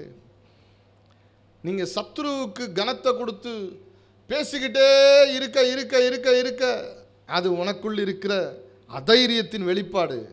உனக்கு தேவன் தந்த அன்பின் ஆவியை விட்டுட்ட, தேவன் தந்த தெளிவின் ஆவியை விட்டுட்ட, the spirit of boldness, ஆமென், பலத்தின் ஆவியை விட்டுட்ட. ஐயோ இவன் பிள்ளை சுனியை வச்சிருவானோ, இந்த கல்யாண வீட்டில் போய் நான் சாப்பிட மாட்டேன், ஆமென், அல்லேலூயா, இந்த இடத்துல போய் இப்படி இருக்க மாட்டேன், இந்த வீட்டுக்குள்ளே போயிட்டு வந்தானாவே எனக்கு ஏதாவது வந்துடும். எத்தனை விசுவாசிகள் இப்படி ஆகிட்டு இருக்காங்க தெரியுமா? எவ்வளோ பேர் எனக்கு தெரியும், எவ்வளவோ பேர். பிசாசுகளுக்கு உலகம் பயந்து கொண்டிருக்கிறது. பில்லி சூனியங்களை குறித்து உலகம் பேசி பயந்து கொண்டிருக்கிறது. இரவில் நல்ல தூக்கம் இல்லை, ஆமென், பயங்கரமான காரியங்கள் வந்து நம்மோடு போராடுகிறது. இதெல்லாம் உண்மையாங்க, 100% உண்மை. ஆமென், ஹல்லேலூயா. இரவு நேரம் தூக்கமே இல்லாதபடி சத்துரு சிலரை நித்திரையை கலைச்சி வச்சுருப்பான். இந்த பாதையெல்லாம் நான் கடந்து போயிருக்கிறேன். ஊழியம்னா சும்மா ஒரு பிரசங்கத்தை பண்ணிக்கிட்டு ஒரு வசனத்தை இங்கேருந்து அங்கேருந்து எடுத்து வாசித்து பாட்டு பாடிட்டு போவது அல்ல. தேவன் நம்மை நடத்துகிற அனுபவங்களின் ஊடாய் போய் அதனுடைய பரிணாமங்களெல்லாம் கற்று பலனை பெற்று நம்மிடத்தில் வருகிற மக்களுக்கு சத்தியத்தை சொல்லி ஆலோசனைகளை சொல்லி யுத்த முறைகளை கற்றுக் கொடுத்து விடுவிப்பதற்கு பலனுள்ளவன் தான் ஊழியக்காரன். ஆமென். ஹல்லேலூயா. நல்லா கவனிக்கணும் பிரியமானவர்களே. தூக்கம் வராது, இரவு முழுவதும் முழிச்சிருப்போம். ஆமென். ஹல்லேலூயா. பல எண்ணங்கள் வந்து மேலே மோதும், இருதயம் ஆமென் பல விதத்தில் போராடும். ஆனால் அந்த நேரத்தில் நம்ம ஒன்று செய்யணும். தேவ சமூகத்தில் அப்படியே விழுந்து, அதெல்லாம் ஆவிக்குரிய யுத்தம், அதெல்லாம் ஸ்பிரிச்சுவல் வார்ஃபேர். அந்த நேரத்தில் ஜெபித்து ஜெபித்து ஜெபித்து ஆண்டுடைய பாதத்தில் வேத வாசித்து ஜெபித்து பாட்டை பாடிட்டு இருக்கும்போது ஆண்டுடைய பிரசன்னம் வரும் பாருங்க. ஆண்டவர் அப்படியே பேசுவார். அதெல்லாம் தான் அருமையான டீச்சிங்ஸ். அப்படியே நம்ம ஆவிக்குள்ளே போய் தங்கும். ஹல்லேலூயா. ஆமென். ஆமென். இவைகளெல்லாம் சம்பவிக்கும். சத்துருவை குறித்து ஆமென் பயப்படாதீங்க. என் ஆண்டவர் சத்துருவை 1000 சாத்தான் வந்தா கூட என் ஆண்டவருடைய வல்லமைக்கு முன்னாடி நிற்க முடியாது. 1000 லூசிஃபர் நின்றாலும், லட்சக்கணக்கான கோடிக்கணக்கான இன்ஃபினிட்டி டைம்ஸில் வந்து நின்னா கூட என் ஆண்டவருடைய வல்லமைக்கு முன்னாடி ஒரு வல்லமை இந்த பூமியில் இனி வரப்போவதில்லை, இனி உண்டானதும் இல்லை. என் ஆண்டவர் பெரியவர். ஆமென். ராத்திரி நடக்குது, ராத்திரியில் எல்லாம் முடிஞ்சிருச்சு. காலைல எந்திரிச்சு பார்த்தா பயங்கரமான படை வீரர்களும் குதிரைகளும் சுத்திருச்சு. வேலைக்காரன் பார்த்துட்டான். உடனே போய் எஜமான்ட்ட சொல்றான், எலிசாட்ட, என் ஆண்டவனே என்ன செய்வோம்? அதற்கு எலிசா சொல்றான், பயப்படாதே, பயப்படாதே, அவர்களோடு இருக்கிறவர்களை பார்க்கிறோம் நம்மோடு இருக்கிறவர்கள் அதிகம் என்றான். நம்மோடு இருக்கிறவர்கள் அதிகம் என்றான். அப்பொழுது எலிசா விண்ணப்பம் பண்ணி கர்த்தாவே இவன் பார்க்கும்படி இவன் கண்களை திறந்தருளும் என்றார். விண்ணப்பம் பண்றான், இவன் கண்ணை திறந்து விடுங்க ஆண்டவரே. சகோதரி சகோதரனே, இன்னைக்கு நீங்களும் நானும் தேவனிடத்தில் பண்ண வேண்டிய விண்ணப்பம் என்ன தெரியுமா? என் கண்ணை திறந்து விடுங்க ஆண்டவரே, என் கண்ணை திறந்து விடுங்க ஆண்டவரே. என்னை சுற்றிலும் இருக்கிற காரியங்கள் என்ன என்பதை அறியத்தக்க என் கண்களை திறந்து விடுங்க ஆண்டவரே. ஆமென் சொல்லுங்க. ஆவிக்குரிய கண்கள் திறக்கப்படுகிற அனுபவம் மேன்மையான அனுபவம். ஆவிக்குரிய கண்கள் திறக்கப்படும் பொழுது இந்த ஃபெய்த் உங்களுக்குள்ள டெபாசிட் ஆகுது. விசுவாசம் என்கிற ஆமென் அந்த முதலீடு உங்க பேங்க் பேலன்ஸ்ல ஒரு கேஷ் இன்வெஸ்ட் பண்றதை போல ஆமென் ஆண்டவர் ஃபெய்த்தை உங்களுக்கு கொண்டு வந்து வைக்கிறார். அல்லேலூயா. கண் திறக்கப்பட்டவன் விசுவாசத்தில் கிருபை பெற்றவனாய் பலனாய் நிற்பான். உடனே கண்ணை திறந்து விடுங்க ஆண்டவரே. உடனே வேலைக்காரனுடைய கண்களை கர்த்தர் திறந்தாராம். வசனம் சொல்லுகிறது, நல்லா கவனிங்க. எலிசாவை சுற்றிலும் the supernatural horses, supernatural அக்னிமயமான குதிரைகளும், the supernatural chariots ரதங்களும் மலை முழுவதும் நிறைந்திருக்கிறதை வேலைக்காரன் பார்க்குறான். வேதம் சொல்லுகிறது எலிசாவை சுற்றிலும். அந்த இடத்துல போடப்பட்டிருக்கிற வார்த்தையை கவனிக்கணும், எலிசாவை சுற்றிலும். எனக்கு பிரியமான சகோதரனே, எலிசாவினுடைய இடத்துல உன்னை வச்சிருங்க, உங்களை வச்சிருங்க. ஆமென். என்னை சுற்றிலும் உங்களை சுற்றிலும். சங்கீதம் 32:10 சொல்லுகிறது, கர்த்தரை நம்பி இருக்கிறவனையோ கிருபை சூழ்ந்து கொள்ளும், கிருபை சூழ்ந்து கொள்ளும். ஆமென். ஹல்லேலூயா. ஆமென். அந்த மலையை சுற்றிலும் எலிசாவை சுற்றிலும் அக்னிமயமான குதிரைகள், அக்னிமயமான ரதங்களை கர்த்தர் வச்சிட்டார். ஹல்லேலூயா.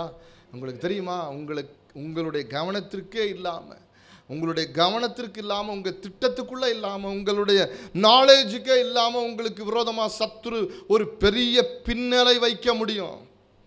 ஆனால் உங்கள் நாலேஜுக்கே இல்லாமல், உங்கள் கவனத்துக்கே இல்லாமல் கர்த்தர் அந்த சத்துரு விரித்த வலைக்கு பின்னாடி அந்த சத்துருவை கிழித்து போடத்தக்கதான அக்கினி மயமான ஹெவன்லி சாரியட்ஸ், அந்த ஹெவன்லி ஃபயரி ஹார்சஸ், மேலிருந்து வருகிற பாதுகாப்பின் ஆமென் வளையத்தை உனக்காக போட்டிருக்கிறார்.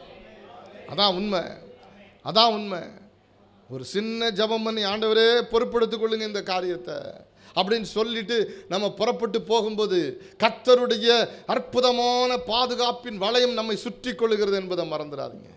ஆமே, நானும் நீங்களும் இந்த உலகத்தினுடைய கண்களிலேயே வாழ்ந்து, இந்த உலகத்திலேயே வாழ்ந்து கண்களில் பார்த்து மடிந்து செத்து போவதற்காக அழைக்கப்படவில்லை. ஆவிக்குரிய கண்களில் திறக்கப்பட்டு தேவன் நமக்காக வைத்திருக்கக்கூடிய மகிமையான காரியங்களிலே கண்டு விசுவாசித்து ஓடுவதற்கு அழைக்கப்பட்டிருக்கிறோம். ஆமே, கண் திறக்கப்பட்ட ஒருவன் ஒரு நாளும் பதறமாட்டான்.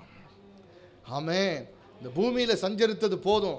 பூமியில் வாழ்கிறோம், சாப்பிட்றோம், ஆமேன், உழைக்கிறோம், சேமிக்கிறோம், நன்மை தீமைகளை அனுபவிக்கிறோம். நல்லது, தப்பில்லை. ஆனால் ஒன்றை சொல்லுகிறேன், இந்த உலகம் சதம் அல்ல. எனக்கு பிரியமான ஆவிக்குரிய சகோதரனே சகோதரியே, த born again, மறுபடியும் பிறந்த சகோதரனே சகோதரியே, இந்த உலகம் சதம் அல்ல. கர்த்தர் உங்களுக்கும் எனக்கும் ஒரு பரலோகத்தின் ரதத்தை நம்மோடே வைத்திருக்கிறார். ஆமென்.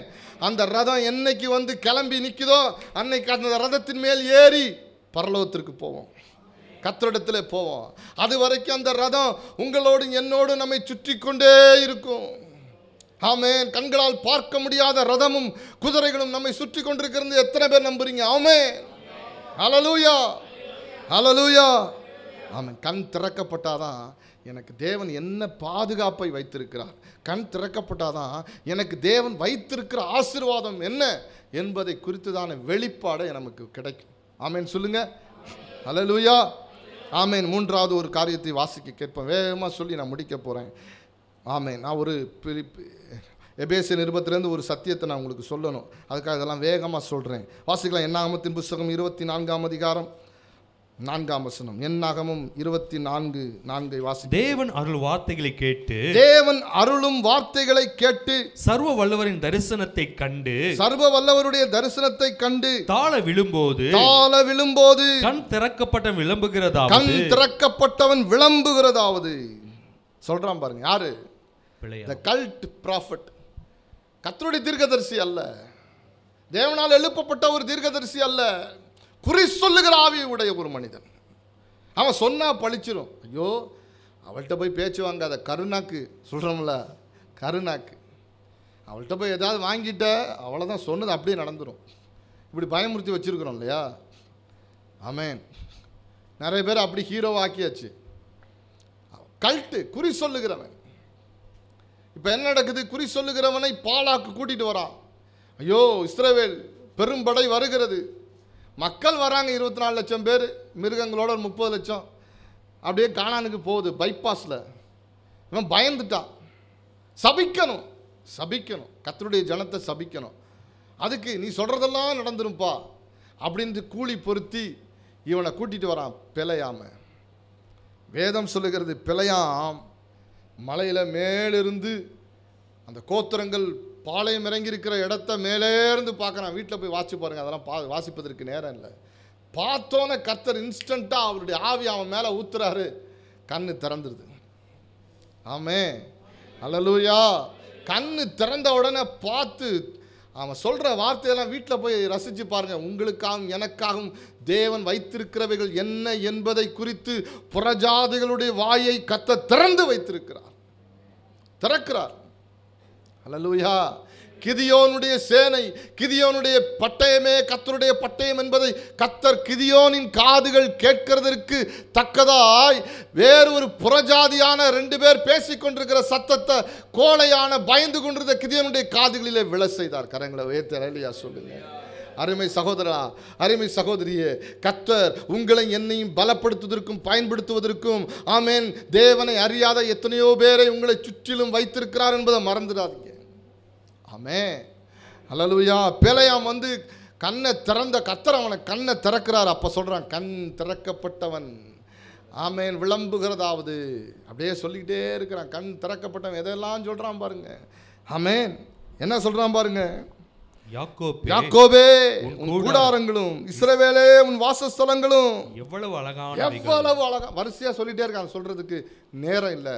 கர்த்தருடைய ஜனத்தை சபிப்பதற்கு அழைக்கப்பட்டவன் இப்போ என்ன சொல்றான்? ஆசீர்வாதமான வார்த்தையவா. கர்த்தர் நாக்க தொட்டார், வாயை தொட்டார், ஆவியை தொட்டார், சிந்தையை தொட்டார், கண்ணை தொட்டார், ஆள் தத்துவத்தை தொட்டார். இப்போ சபிக்கிறதுக்கு வந்தவன் ஆசீர்வச்சிட்டு இருக்கிறான்.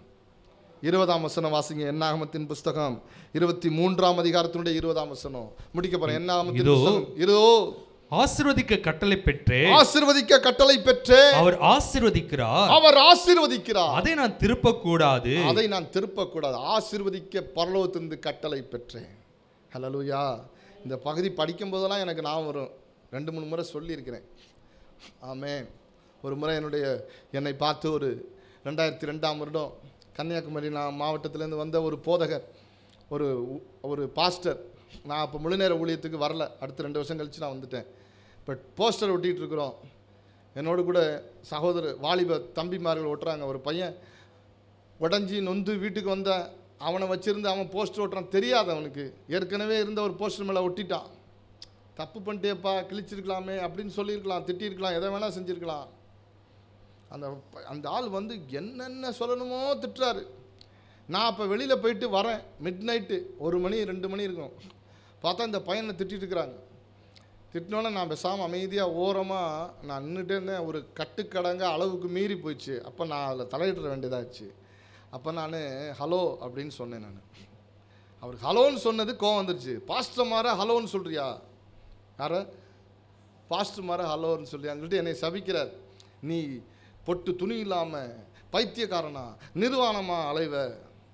ஆனால் நல்ல துணியோட 19 ஆண்டுகள் விசுவாச ஊழியத்தில் நிற்க கர்த்தர் உதவி செஞ்சுருக்கிறார். என்னை சபித்த மனுஷனுக்கு அட்ரஸ் இல்லை. ஆனந்த பாக்கிய ஜப வீடு, அந்த ஜப வீடும் பூட்டப்பட்டுருச்சு. அதை திறந்து தான் ஆராதனை நடத்தினார். அதையும் பூட்டிட்டு அங்கே இப்போ வீடுகள் வந்துருச்சு. வேறு விற்று வீடாகிடுச்சு. வீடு வாங்கி வீடு கட்டிட்டாங்க.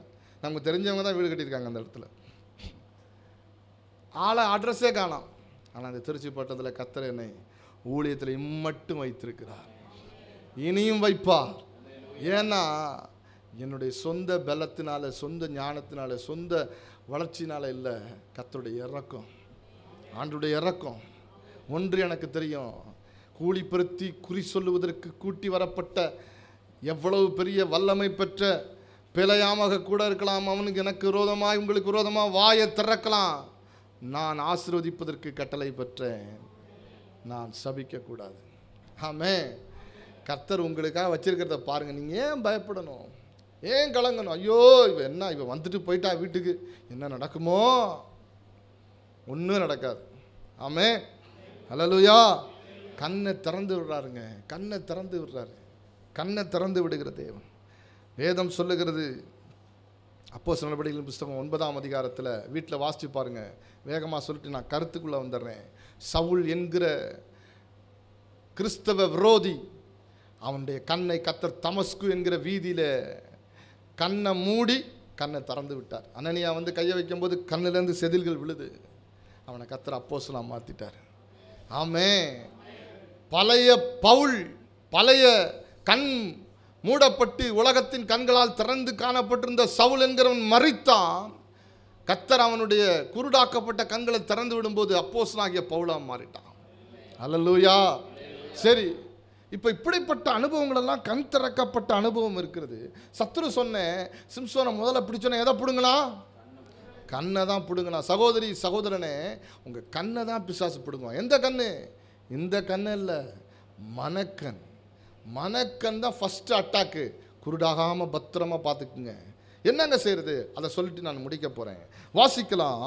எபேசியர் நிருபம் 1ஆம் அதிகாரம் 17, 1ஆம் அதிகாரம் 16லேருந்து வாசிங்க, 16லேருந்து வாசிங்க. இடைவிடாமல் உங்களுக்காக ஸ்தோத்திரம் பண்ணி என் ஜபங்களில் உங்களை நினைத்து நம்முடைய கர்த்தராகிய இயேசு கிறிஸ்துவின் தேவனும் மகிமையின் பிதாவுமானவர் தம்மை நீங்கள் அறிந்து கொள்வதற்கான ஞானத்தையும் தெளிவை அளிக்கிற ஆவியை உங்களுக்கு தந்தரல வேண்டும் என்றும். ஒவ்வொன்றா நிறுத்துங்க, ஒவ்வொரு வசனமா.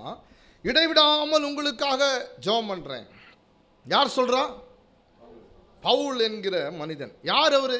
அவர் தான் எபேசு சபையை உருவாக்குனாரு. ஆமென். எபேசு சபையில் ஊழியம் செஞ்சவர். அவர் சொல்றாரு, என் ஜபங்களில் உங்க நினைக்கிறேன். ஜெபம் பண்றேங்க பிரதர், உங்களுக்காக ஜெபம் பண்றேன். என்ன ஜெபம் பண்ண போறேன்? எனக்காக என்ன ஜெபம் பண்ண போறேன்? ஜெபம் பண்ணிங்க பிரதர். என்ன ஜபிக்கணும்? எதுக்கு ஜெபம் பண்ணணும்?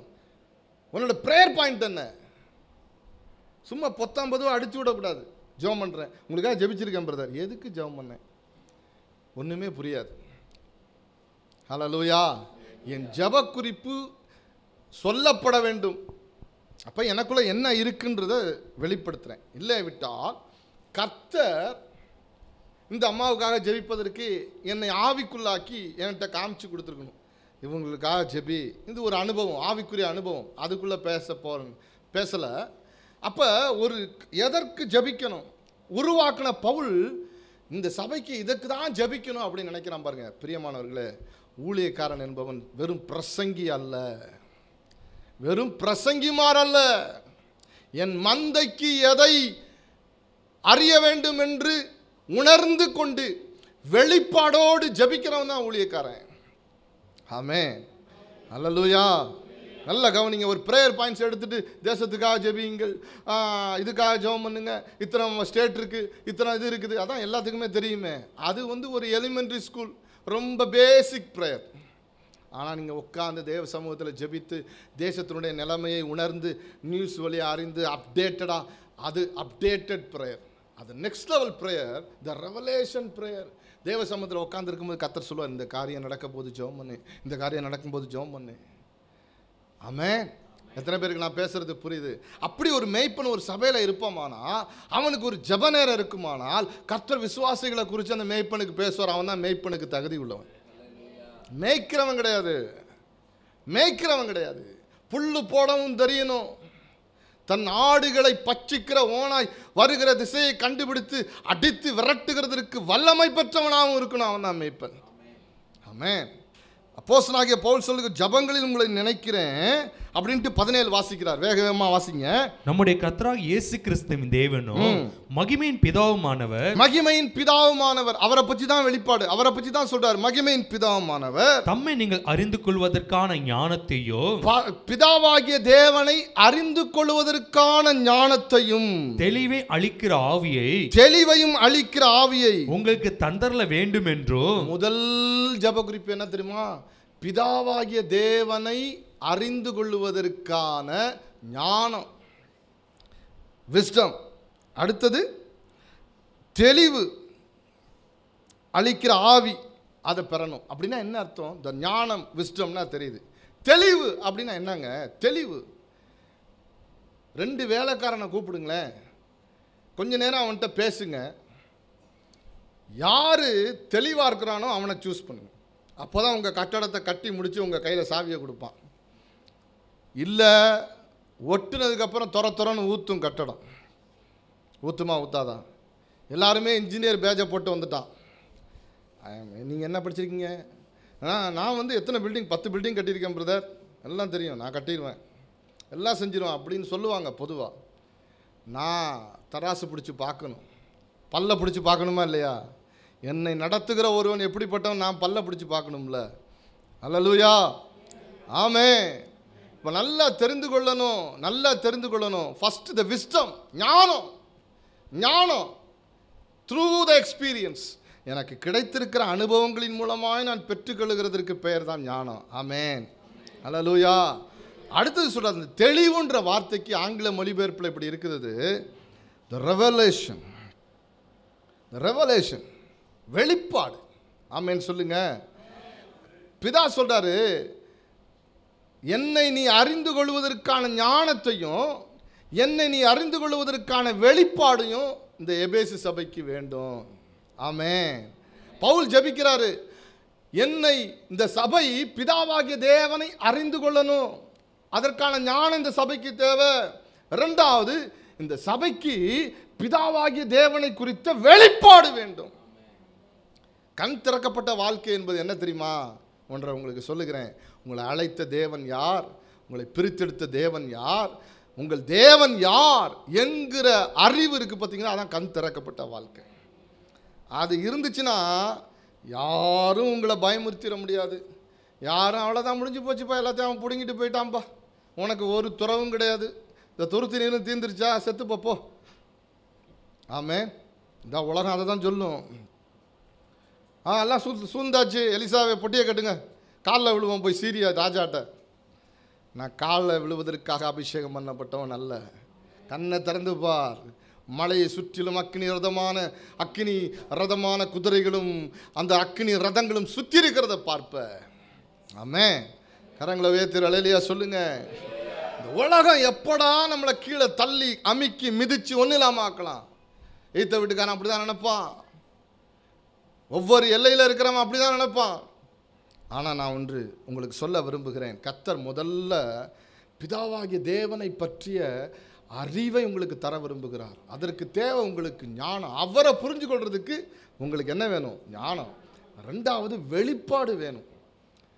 ஒரு புத்தகத்தை பல வருடங்களுக்கு முன்பு வாசித்த, முழுசாக கூட வாசிக்கலை, கேப்ஷனை புத்தகத்தை இப்படி எடுத்து இப்படி பரட்டுறப்ப என்ன அப்படியே உள்ளத்தில் பதிஞ்சிருச்சு. ஆமென். வெளிப்பாட்டின்படி தேவனை சேவித்தல், அதான் புத்தகத்தினுடைய தலைப்பு. வெளிப்பாட்டின்படி தேவனை சேவித்தல். ஐயா, நீங்களும் நானும் இந்த இயேசு இரட்சகர், இந்த இயேசு தெய்வம், இந்த இயேசுவை பிதா அனுப்பினார், எனக்குள் ஒரு ஆவியானவர் இருக்கிறார், நான் ரட்சிக்கப்பட்டிருக்கிறேன், இப்படி சொல்லிக்கிட்டே இருக்கலாம். இப்படிப்பட்டவைகளில் கன்வின்ஸ்டாக இருக்கிறோமே, நாம் இவைகளில் நாம் ஏற்றுக்கொண்டிருக்கிறோமே, அதற்கு காரணம் என்ன தெரியுமா? அதற்கு காரணம் என்ன? அந்த வெளிப்பாடு தான் எனக்கு காரணம். வெளிப்பாட்டின்படி தேவனை சேவிக்கிறேன்.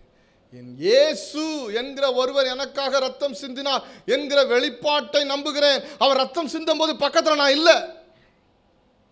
ஆமே சொல்றான். இயேசுன்னு ஒருத்தர் பிறக்கவே இல்லை. இந்துத்துவால புத்தகத்தை வெளியிட்டு இருக்கிறான். இயேசுன்னு ஒருத்தர் வரலாற்றில் பிறக்கவே இல்லைன்னு எழுதியிருக்கிறான். கிபி கிமுவை பிரித்தவரே இல்லைன்னு ஒருத்தன் எழுதி அதையும் ஒருத்தன் சொல்கிறான். பெரிய தேர்ந்த பேச்சாளர் போல கையை காலெல்லாம் ஆட்டி பேசுவான். அவன் சொல்கிறான், ஏசு கிறிஸ்து என்ன கிறிஸ்தவ மதத்தின் தலைவரா அப்படிங்கிறான்.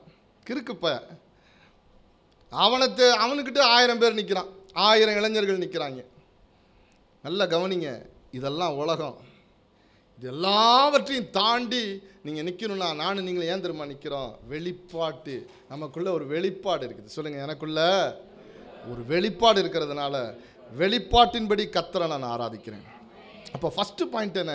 என்னுடைய பிரகாசமான மனக்கண்கள் என்னுடைய நோக்கம், முதல் நோக்கம் என்ன? என் பிதாவாகிய தேவன் யார் என்பதை அறிந்து கொள்ளுகிற ஞானமும், என் பிதாவாகிய தேவன் இவர்தான் பிதா என்று சொல்லுகிற வெளிப்பாட்டின் அறிவும் எனக்கு தேவைப்படுது. ஆமென்.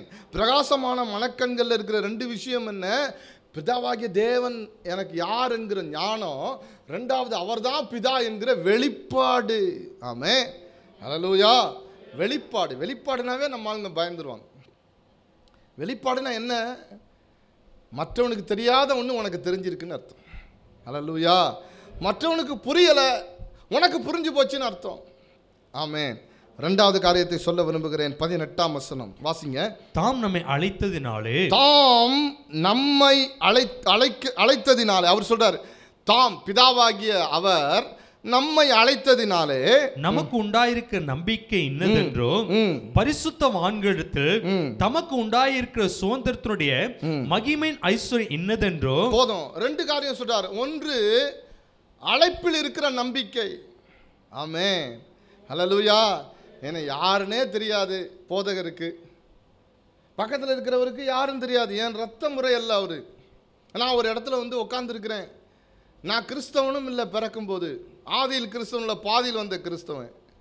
இங்கே வந்து இப்படி உட்காந்துருக்கிறேன். இவங்க சொல்கிறதெல்லாம் உண்மைதானா இல்லை கட்டுக்கதையை விட்டு மென்மை ஒரு மாதிரி மூளை செலவை பண்ணி நம்மளை உட்கார வச்சு நம்ம பையில் இருக்கிற காணிக்கையெல்லாம் பிடுங்கி பேங்க் பேலன்ஸ் எல்லாம் செக்காக எழுத வச்சு நம்மளை பேக் பண்ணி எங்கேயாவது போட்டு போயிடுவாங்களா? எத்தனை குழப்பம்.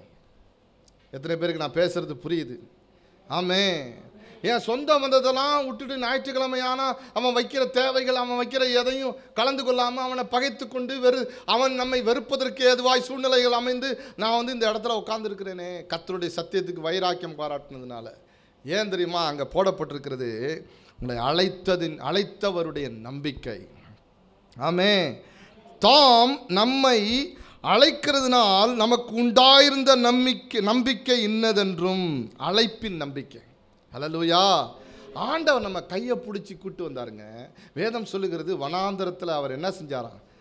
நயம் காட்டி நம்மளை கையை பிடிச்சி கூட்டு வந்தாராம். ஆமென். நம்ம இருட்டில் இருக்கும்போது, நாம் தள்ளப்பட்டிருக்கும்போது, வியாதியில், பலவீனங்களிலே, பிசாசின் பிடிகளிலே, நிம்மதியற்று சமாதானமற்று நம்முடைய குடும்பம் பாதிக்கப்பட்டு, ஆமென், அப்படியே வறுமையில், வேதனையில் எல்லாவற்றையும் இழந்து போய் நிற்கும் பொழுது, நம்மை அறியாதபடி என் ஆண்டவர் யாரோ ஒருத்தர் மூலமாய் தன்னை வெளிப்படுத்தி அத்தனை பிரச்சனைகளுக்கு நடுவிலிருந்து நம்மை கையை பிடித்து தூக்கி எடுத்து எனக்காக ஒரு புது காரியத்தை செய்திருக்கிறாரே, இதோ நான் உனக்கு புதிய காரியத்தை செய்கிறேன். அந்த அழைப்பு நம்பிக்கையின் அழைப்பு. அந்த அழைப்பை நம்பலாம். ஏன்னா அந்த அழைப்பில் நம்பிக்கை இருக்கிறது. எத்தனை பேருக்கு நான் பேசுறது புரியுது? ஒரு அலையிலையா சொல்லுங்க. ஆமே ஆமே ஆமே. நம்பி வா, வெளிச்சம் தேடி வா, புயல் காற்று இன்றோடு மறைந்தது. ஓ நம்பி வா, வெளிச்சம் தேடி வா, உன் புயல் காற்று இன்றோடு மறைந்தது. துன்பமா துயரமா அது தண்ணீர் பட்ட உடை போன்றதம்மா. பாடலாம். துன்பமா துயரமா அது தண்ணீர் பட்ட உடை போன்றதம்மா. துன்பமா துயரமா அது தண்ணீர் பட்ட உடை போன்றதம்மா. துன்பமா துயரமா அது தண்ணீர் பட்ட உடை போன்றதம்மா. உணர்ந்து பாடுவோம்.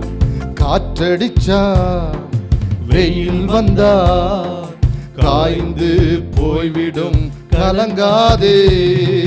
காற்றடிச்சா வெயில் வந்தா காய்ந்து போய்விடும் கலங்காதே.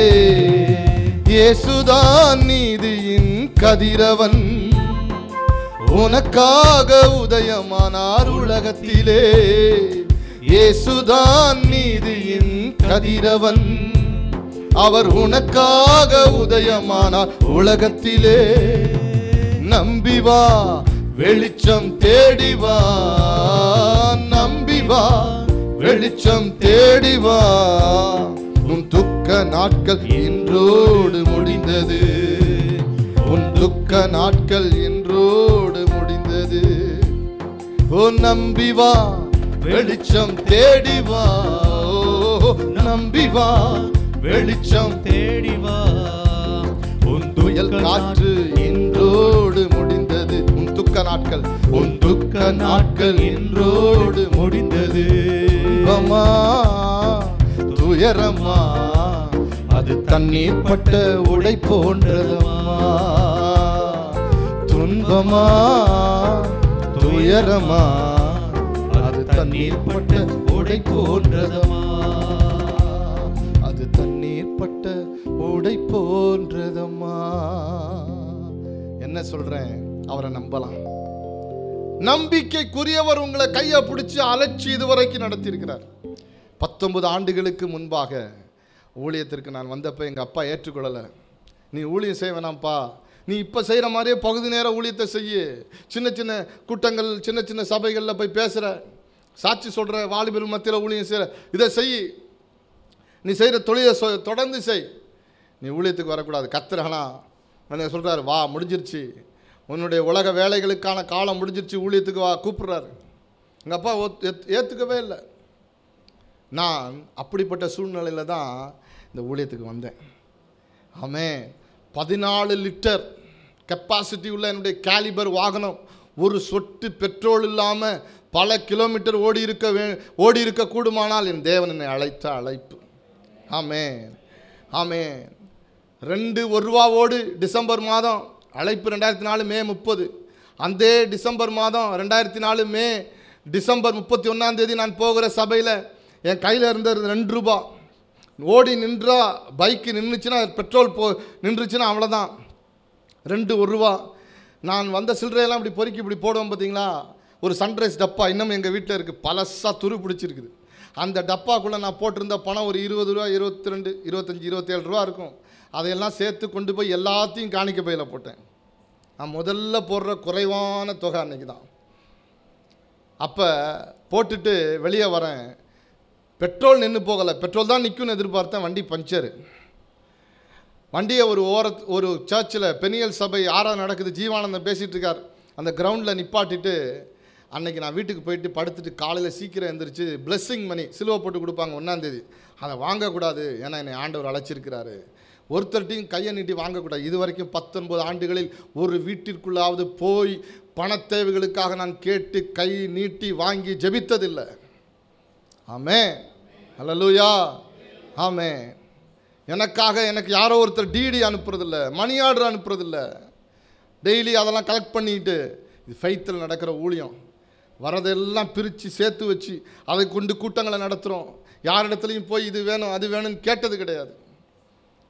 ஆமே, இந்த 19 ஆண்டுகளாக ஊழியம் அதுதான். வரதை அப்படியே பிரித்து சரியாக நிர்வாகம் பண்ணி ஊழியத்தை தொடர்ந்து செய்வதற்கு கர்த்தர் கிருபை பாராட்டியிருக்கிறார்.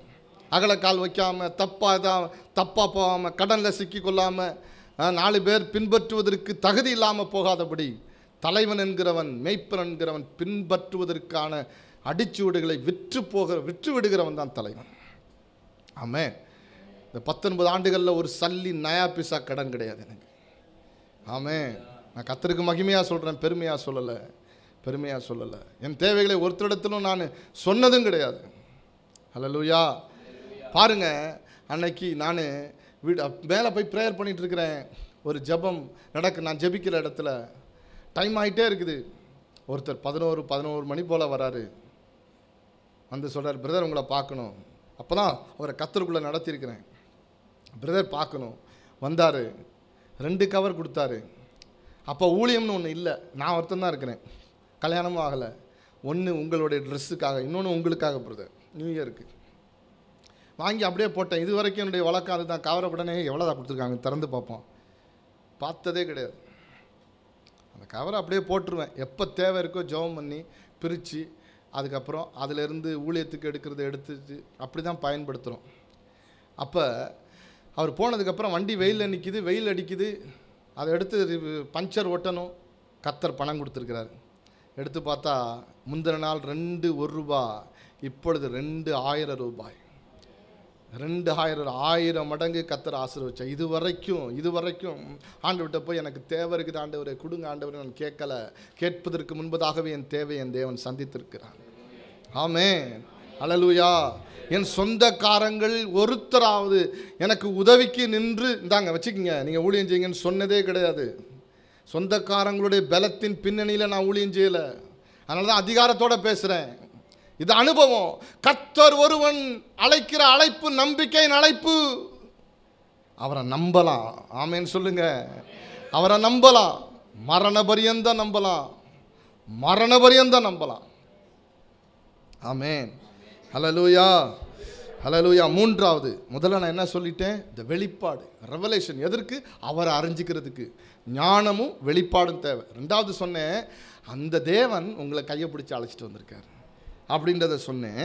3வது அதே வசனத்திலே இருக்குது. அழைச்சிட்டு வந்து என்ன செஞ்சாராம்? அந்த அழைச்சிட்டு வந்து ஓரமாக உட்காருப்பா அப்படின்னு சொல்லலை. அழைச்சிட்டு வந்து என்ன சொன்னாராம்? அந்த வசனம் சொல்லுகிறது, பரிசுத்தவான்களிடத்தில் தமக்கு உண்டாயிருக்கிற சுதந்திரத்துடைய மகிமையின் ஐஸ்வர்யம் இன்னதென்றும், பரிசுத்தவான்களிடத்தில் தமக்கு உண்டாயிருக்கிற மகிமையின் ஐஸ்வர்யம் இன்னதென்றும், the riches and great things, பரிசுத்தவான்களுக்கென்று வைத்திருக்கிற மகிமையின் ஐஸ்வர்யத்தை நீங்கள் அனுபவிக்கும்படி உங்க கையை பிடிச்சி ஒரு நம்பிக்கையின் அழைப்பில் கர்த்தர் உங்களை கூட்டிட்டு வந்திருக்கிறாரு. ஆமென். உங்களுக்கு எத்தனை பேருக்கு நான் பேசுறது புரியுது? கூட்டிட்டு வந்தவர் சும்மா அப்படி கூட்டிட்டு வந்து இப்படி தள்ளி விடலை. என்ன செஞ்சுட்டாரா? கூட்டிட்டு வந்து உனக்கு ஒரு the great riches, the great things, பெரிய காரியங்கள் இருக்குதுப்பா, பெரிய ஐஸ்வர்யம் இருக்குது, வா அப்படின்னு சொல்லி கையை பிடிச்சி கூட்டு வந்திருக்கிறார். என் ஆண்டவர் பரலோகத்தை காண்பதற்கு உங்கள் கண்களை திறப்பாரானால், இந்த ஆண்டவர் பரலோகத்தின் ரகசியங்களை அறிவதற்கான வேத வசனத்தின் வெளிப்பாடுகளை நீங்கள் பெற்றுக்கொள்வதற்கு உதவி செய்திருப்பாரானால், இந்த உலகத்தில் இருக்கிற எந்த மனுஷனும் ஏங்கி தவித்திருக்க வேண்டிய அவசியமே இல்லை. ஆண்டவர் அவ்வளவு மகிமையான ரகசியங்களை, மகிமையான ஆசீர்வாதங்களை கர்த்தர் பரத்தில் நித்திய ஜீவனில் எனக்கு வைத்திருக்கிறார். அங்கே மாத்திரமல்ல, இங்கேயும் அதை எனக்கு தருவேன்னு வாக்கு பண்ணியிருக்கிறார். எத்தனை பேருக்கு நான் பேசுறது புரியுது? தன்னுடைய பரிசுத்தவான்களிடத்தில் உலாவி திரிந்து ஒரு மகிமையின் ஐஸ்வர்யத்தை, ஆமென், riches and great things, அவைகளை அனுபவிப்பதற்கு கிருபை கொடுக்கிறாராங்க. இதனால அவரை அறிஞ்சுக்கணுங்க. எத்தனை பேருக்கு நான் பேசுறது புரியுது? இதை அறிந்தவன் தான் இந்த வசனத்தை புரிஞ்சு கொள்ள முடியும். எதை அறிந்தவன்? பரலோகத்தில் இருக்கிற பரிசுத்தவான்களோடு கூட மகிமையின் ஐஸ்வர்யத்தில் நான் சுதந்திரம் கொள்ளுவதற்கு என்னை அழைச்சிருக்கிறான்னு சொல்கிறவன் எதை புரிஞ்சிக்க முடியும்? மற்ற 6:33 சொல்ல புரிஞ்சிக்க முடியும். முதலாவது தேவனுடைய ராஜ்யத்தையும், பின்பு எல்லாம் வானத்தில் பறந்து போய் கொண்டிருக்கிற பறவையை பாரு, பூமியில் இருக்கிற புல் பூண்டுகளை பாரு, அந்த பறவைக்கு ஒரு நாளும் பட்டினி போட்டதில்லை. இவைகளுக்கு ஒத்த மேனியை சாலமன் முதல் கொண்டு அவன் ட்ரெஸ் பண்ணதில்லை. ஆண்டவர் சொல்கிறாரா இல்லையா? அவ்வளவா உன்னை காப்பாற்றுவேன், எதிர்காலத்தை குறித்த பயம் வேண்டாம். ஐயோ நான் முதியவனாக மாறுறானே, முதுமையை குறித்து பயம் வேண்டாம். ஆமென். எதிர்காலத்தை குறிச்சும் பயம் வேணாம், முதுமையை குறிச்சும் பயம் வேணாம், நாளைய குறிச்சும் பயம் வேணாம். எல்லாவற்றையும் அவர் பார்த்துக்கொள்வார். கரங்களை உயர்த்தி அல்லேலூயா சொல்லுவோம். ஏனென்றால் எப்படி இந்த அறிவு எனக்கு வருது, எப்படி இந்த ஃபெய்த் எனக்குள்ளே வரும்? எனக்கு இருக்கிற மகிமையின் ஐஸ்வர்யத்தை குறித்த வெளிப்படுத்தல் எனக்கு வந்துருச்சுன்னா, இந்த பூமிக்குரிய காரியங்களை குறித்து ஒரு நாளும் நான் கலங்க தேவையில்லை. கர்த்தர் எல்லாவற்றையும் பார்த்துக்கொள்வார். கர்த்தர் எல்லாவற்றையும் பார்த்துக்கொள்வார். ஆமென் சொல்லுங்க. ஹல்லேலூயா, ஹல்லேலூயா. வாசிப்போம் கடைசி அடுத்த வசனம். தாம் கிறிஸ்துவை மரித்தோரிலிருந்து எழுப்பி. Wonderful, wonderful one. வாசிங்க. கிறிஸ்து மரித்து விட்டார். மரித்த கிறிஸ்துவை வேதம் சொல்லுகிறது, பிதாவின் ஆவியானவர் வந்து மரித்து அந்த மரணத்தின் வல்லமையினாலே கட்டப்பட்டிருந்த இயேசுவை ஆவியானவருடைய வல்லமை அவரை உயிரோடு எழுப்பினது. மரித்த கிறிஸ்துவை மரித்தோரிலிருந்து எழுப்பி அவரிடத்தில் நடப்பித்த தமது பலத்த சத்துவத்தின் வல்லமையின்படியே. அடிக்கோடிட வேண்டுமானால் எதில் இருக்க வேண்டும்? படியே. அப்படியே அவரை மரித்தோரிலிருந்து எழுப்பி அவரிடத்தில் நடப்பித்த தமது பலத்த சத்துவத்தின் வல்லமை எப்படியோ அப்படியே விசுவாசிக்கிறவர்களாகிய நீங்களும் நானும் அவரை விசுவாசிக்கிறோம். அந்த குமாரனுக்கு என்ன காண்பிக்கப்பட்டதோ, எப்படிப்பட்ட வல்லமை அவரை உயிரோடு எழுப்பினதோ, எப்படிப்பட்ட பலத்த சத்துவத்தின் வல்லமை அவருக்கு தந்தாரோ, அப்படியே விசுவாசிக்கிறவர்களாகிய நமக்கு நம்மிடத்தில் காண்பிக்கும் தம்முடைய வல்லமையின் மகா மேன்மையான மகத்துவம் இன்னதென்றோ நீங்கள் அறியும்படிக்கு. அடிக்கோடிட வேண்டும். நீங்கள் அறியும், இதெல்லாம் நீங்க அறிஞ்சிக்கணும். 1 2 3 4 இதெல்லாம் நீங்கள் அறியும்படிக்கு அவர் உங்களுக்கு பிரகாசமான மனக்கண்களை கொடுக்க வேண்டும் என்று வேண்டிக் கொள்கிறேன். அவர் உங்களுக்கு பிரகாசமான மனக்கண்களை கொடுக்க வேண்டும் என்று வேண்டிக் கொள்றேன். ஏன் திரும்ப பிரகாசமான மனக்கண்களை கொடுக்கணும்? இயேசுவை எப்படி மரித்தோர்ந்து எழுப்பினாரோ அப்படியே உங்களை என்னை மரித்தோர்ந்து எழுப்புவார். இந்த சரீரம் செத்து போய் நாத்தம் எடுக்கிற சரீரத்தை குறித்து கூட என் தேவனுக்கு ஒரு நோக்கம் இருக்குது. ஆமென். அவரிடத்திலே எப்படி பலத்த சத்துவத்தை நடப்பித்து அவருடைய அதன் மூலமாய் மகிமையான வல்லமையான த மைட்டி பவர் இயேசுவிடத்திலிருந்து வெளிப்பட்டதை அதே போல ஒன்றை என் மூலமாகவும் வெளிப்படுத்துவதற்கு கர்த்தர் அப்படிப்பட்ட அறிவை நான் பெற்றுக்கொள்ளும்படி எனக்கு பிரகாசமான மனக்கண் தேவை. ஆமென் சொல்லுங்க. என் பிதா எவ்வளவு வல்லமை உள்ளவர், எவ்வளவு அன்புள்ளவர், எவ்வளவு இரக்கம் உள்ளவர், என் பிதா யார் என்பதை குறித்த ஞானம் எனக்கு தேவை. அதை குறித்த வெளிப்பாடு எனக்கு தேவை. அவர் எனக்கு கொடுத்த அந்த இரட்சிப்பின் அழைப்பு, அந்த அழைப்பினுடைய நம்பிக்கை, அவர் என்னை அழைச்சதுனால நான் நம்புகிறேன். அவர் தானே என் கையை பிடிச்சி கூட்டு வந்தார். அந்த நம்பிக்கை, அழைப்பின் நம்பிக்கை. அப்புறம் என்ன சொன்னேன்? அழைப்பின் நம்பிக்கை, பரிசுத்தவான்களோடு கூட சுதந்திரம், ரிச்சஸ் அண்ட் கிரேட் திங்ஸ். பெரிய காரியங்களுக்கும் ஐஸ்வர்யமுள்ள காரியங்களுக்கும் நான் பரிசுத்தவான்களோடு பங்கடைவதற்கு, இந்த பூமிக்குரிய பரிசுத்தவான்களோடும் பரலோகத்தில் இருக்கிற பரிசுத்தவான்களோடும் பங்கடைவதற்கான ரகசியத்தை நான் அறிந்து கொள்வதற்கும் அனுபவிப்பதற்கும் கடைசியாக நான் வாசித்தனே அவருடைய வல்லமை, the great power, the mighty power. அந்த பவரை என் லைஃப்பில் நான் அனுபவிப்பதற்கும் தான் என் கையை பிடிச்சி கூட்டிகிட்டு வந்திருக்கிறார் என்கிற பிரகாசமான மனக்கண் எனக்கு தேவை. ஆமென். எத்தனை பேருக்கு நான் பேசின சத்தியம் புரிஞ்சு? இதான் கண் திறக்கப்பட்டவன்.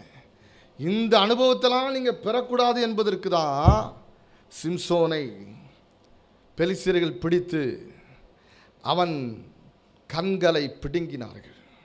சத்துருக்கு நீங்கள் இடம் கொடுக்கும்போது என்ன நடக்குது?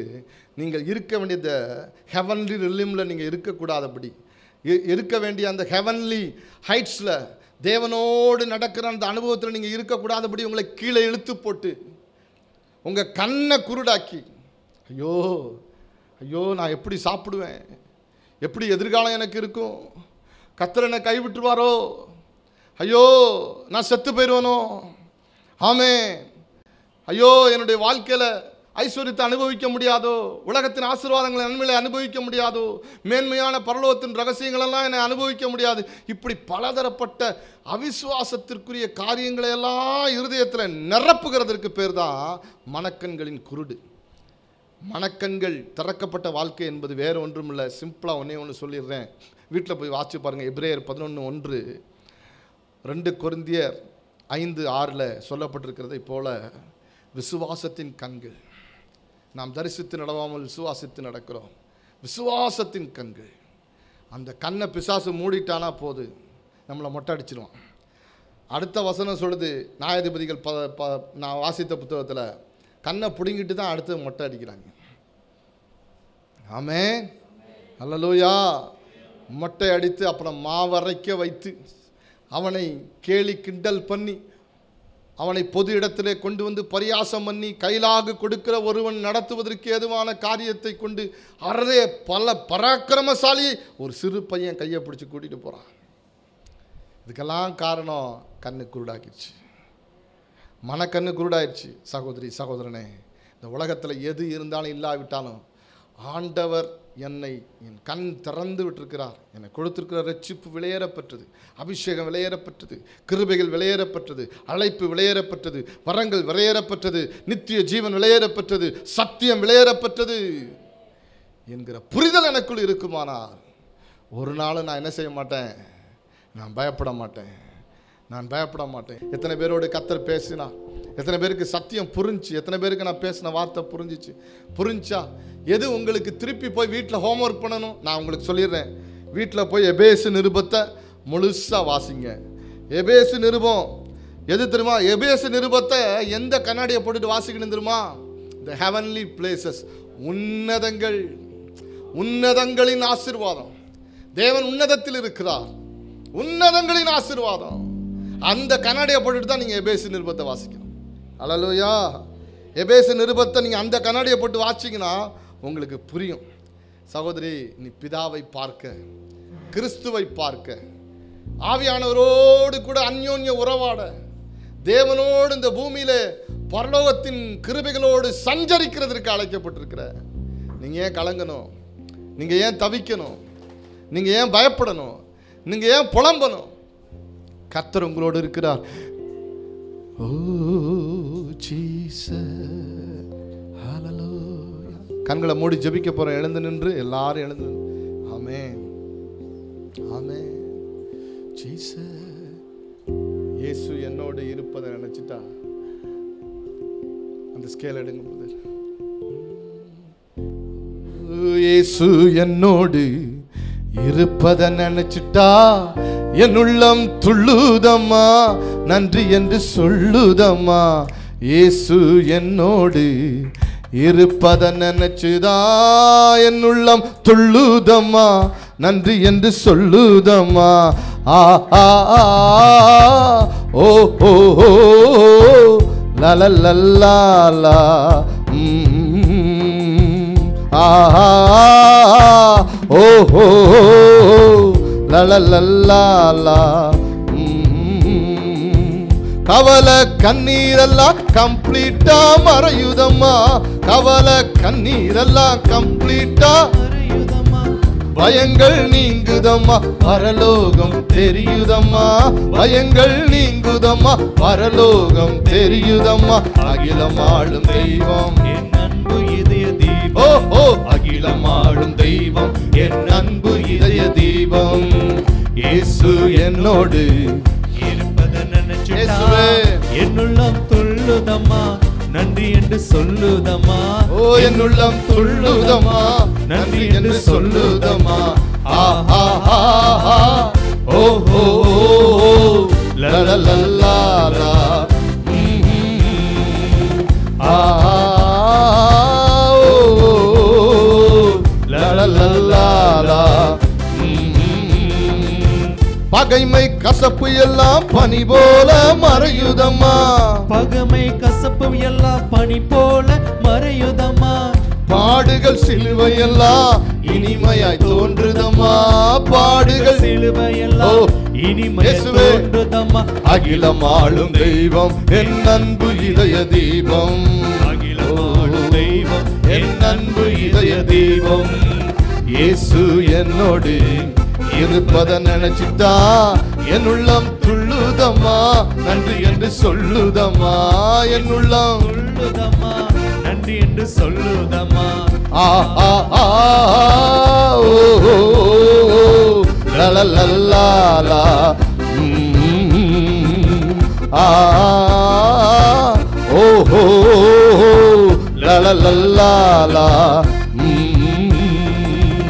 உலக ஆசையெல்லாம் கூண்டோட மறையுதம்மா உலக ஆசையெல்லாம் உண்டோடு மறையுதம்மா உறவு பாசம் எல்லாம் குப்பையாய் தோன்றுதம்மா உறவு பாசம் ஓ ஜீசஸ் உம்மை நேசிக்கிறேன் உம்மை நேசிக்கிறேன் ஆமென் உம்மை நேசிக்கிறேன் நீர் ஒருத்தர் தெய்வம் நீர் ஒருத்தர் தெய்வம் இயேசு என்னோடு இருப்பதை நினைச்சிட்டா என் உள்ளம்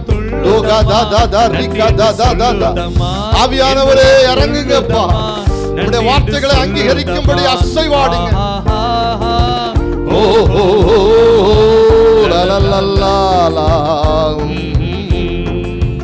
ஆ ஓ லா லா லா லா லா ஓ la la la la la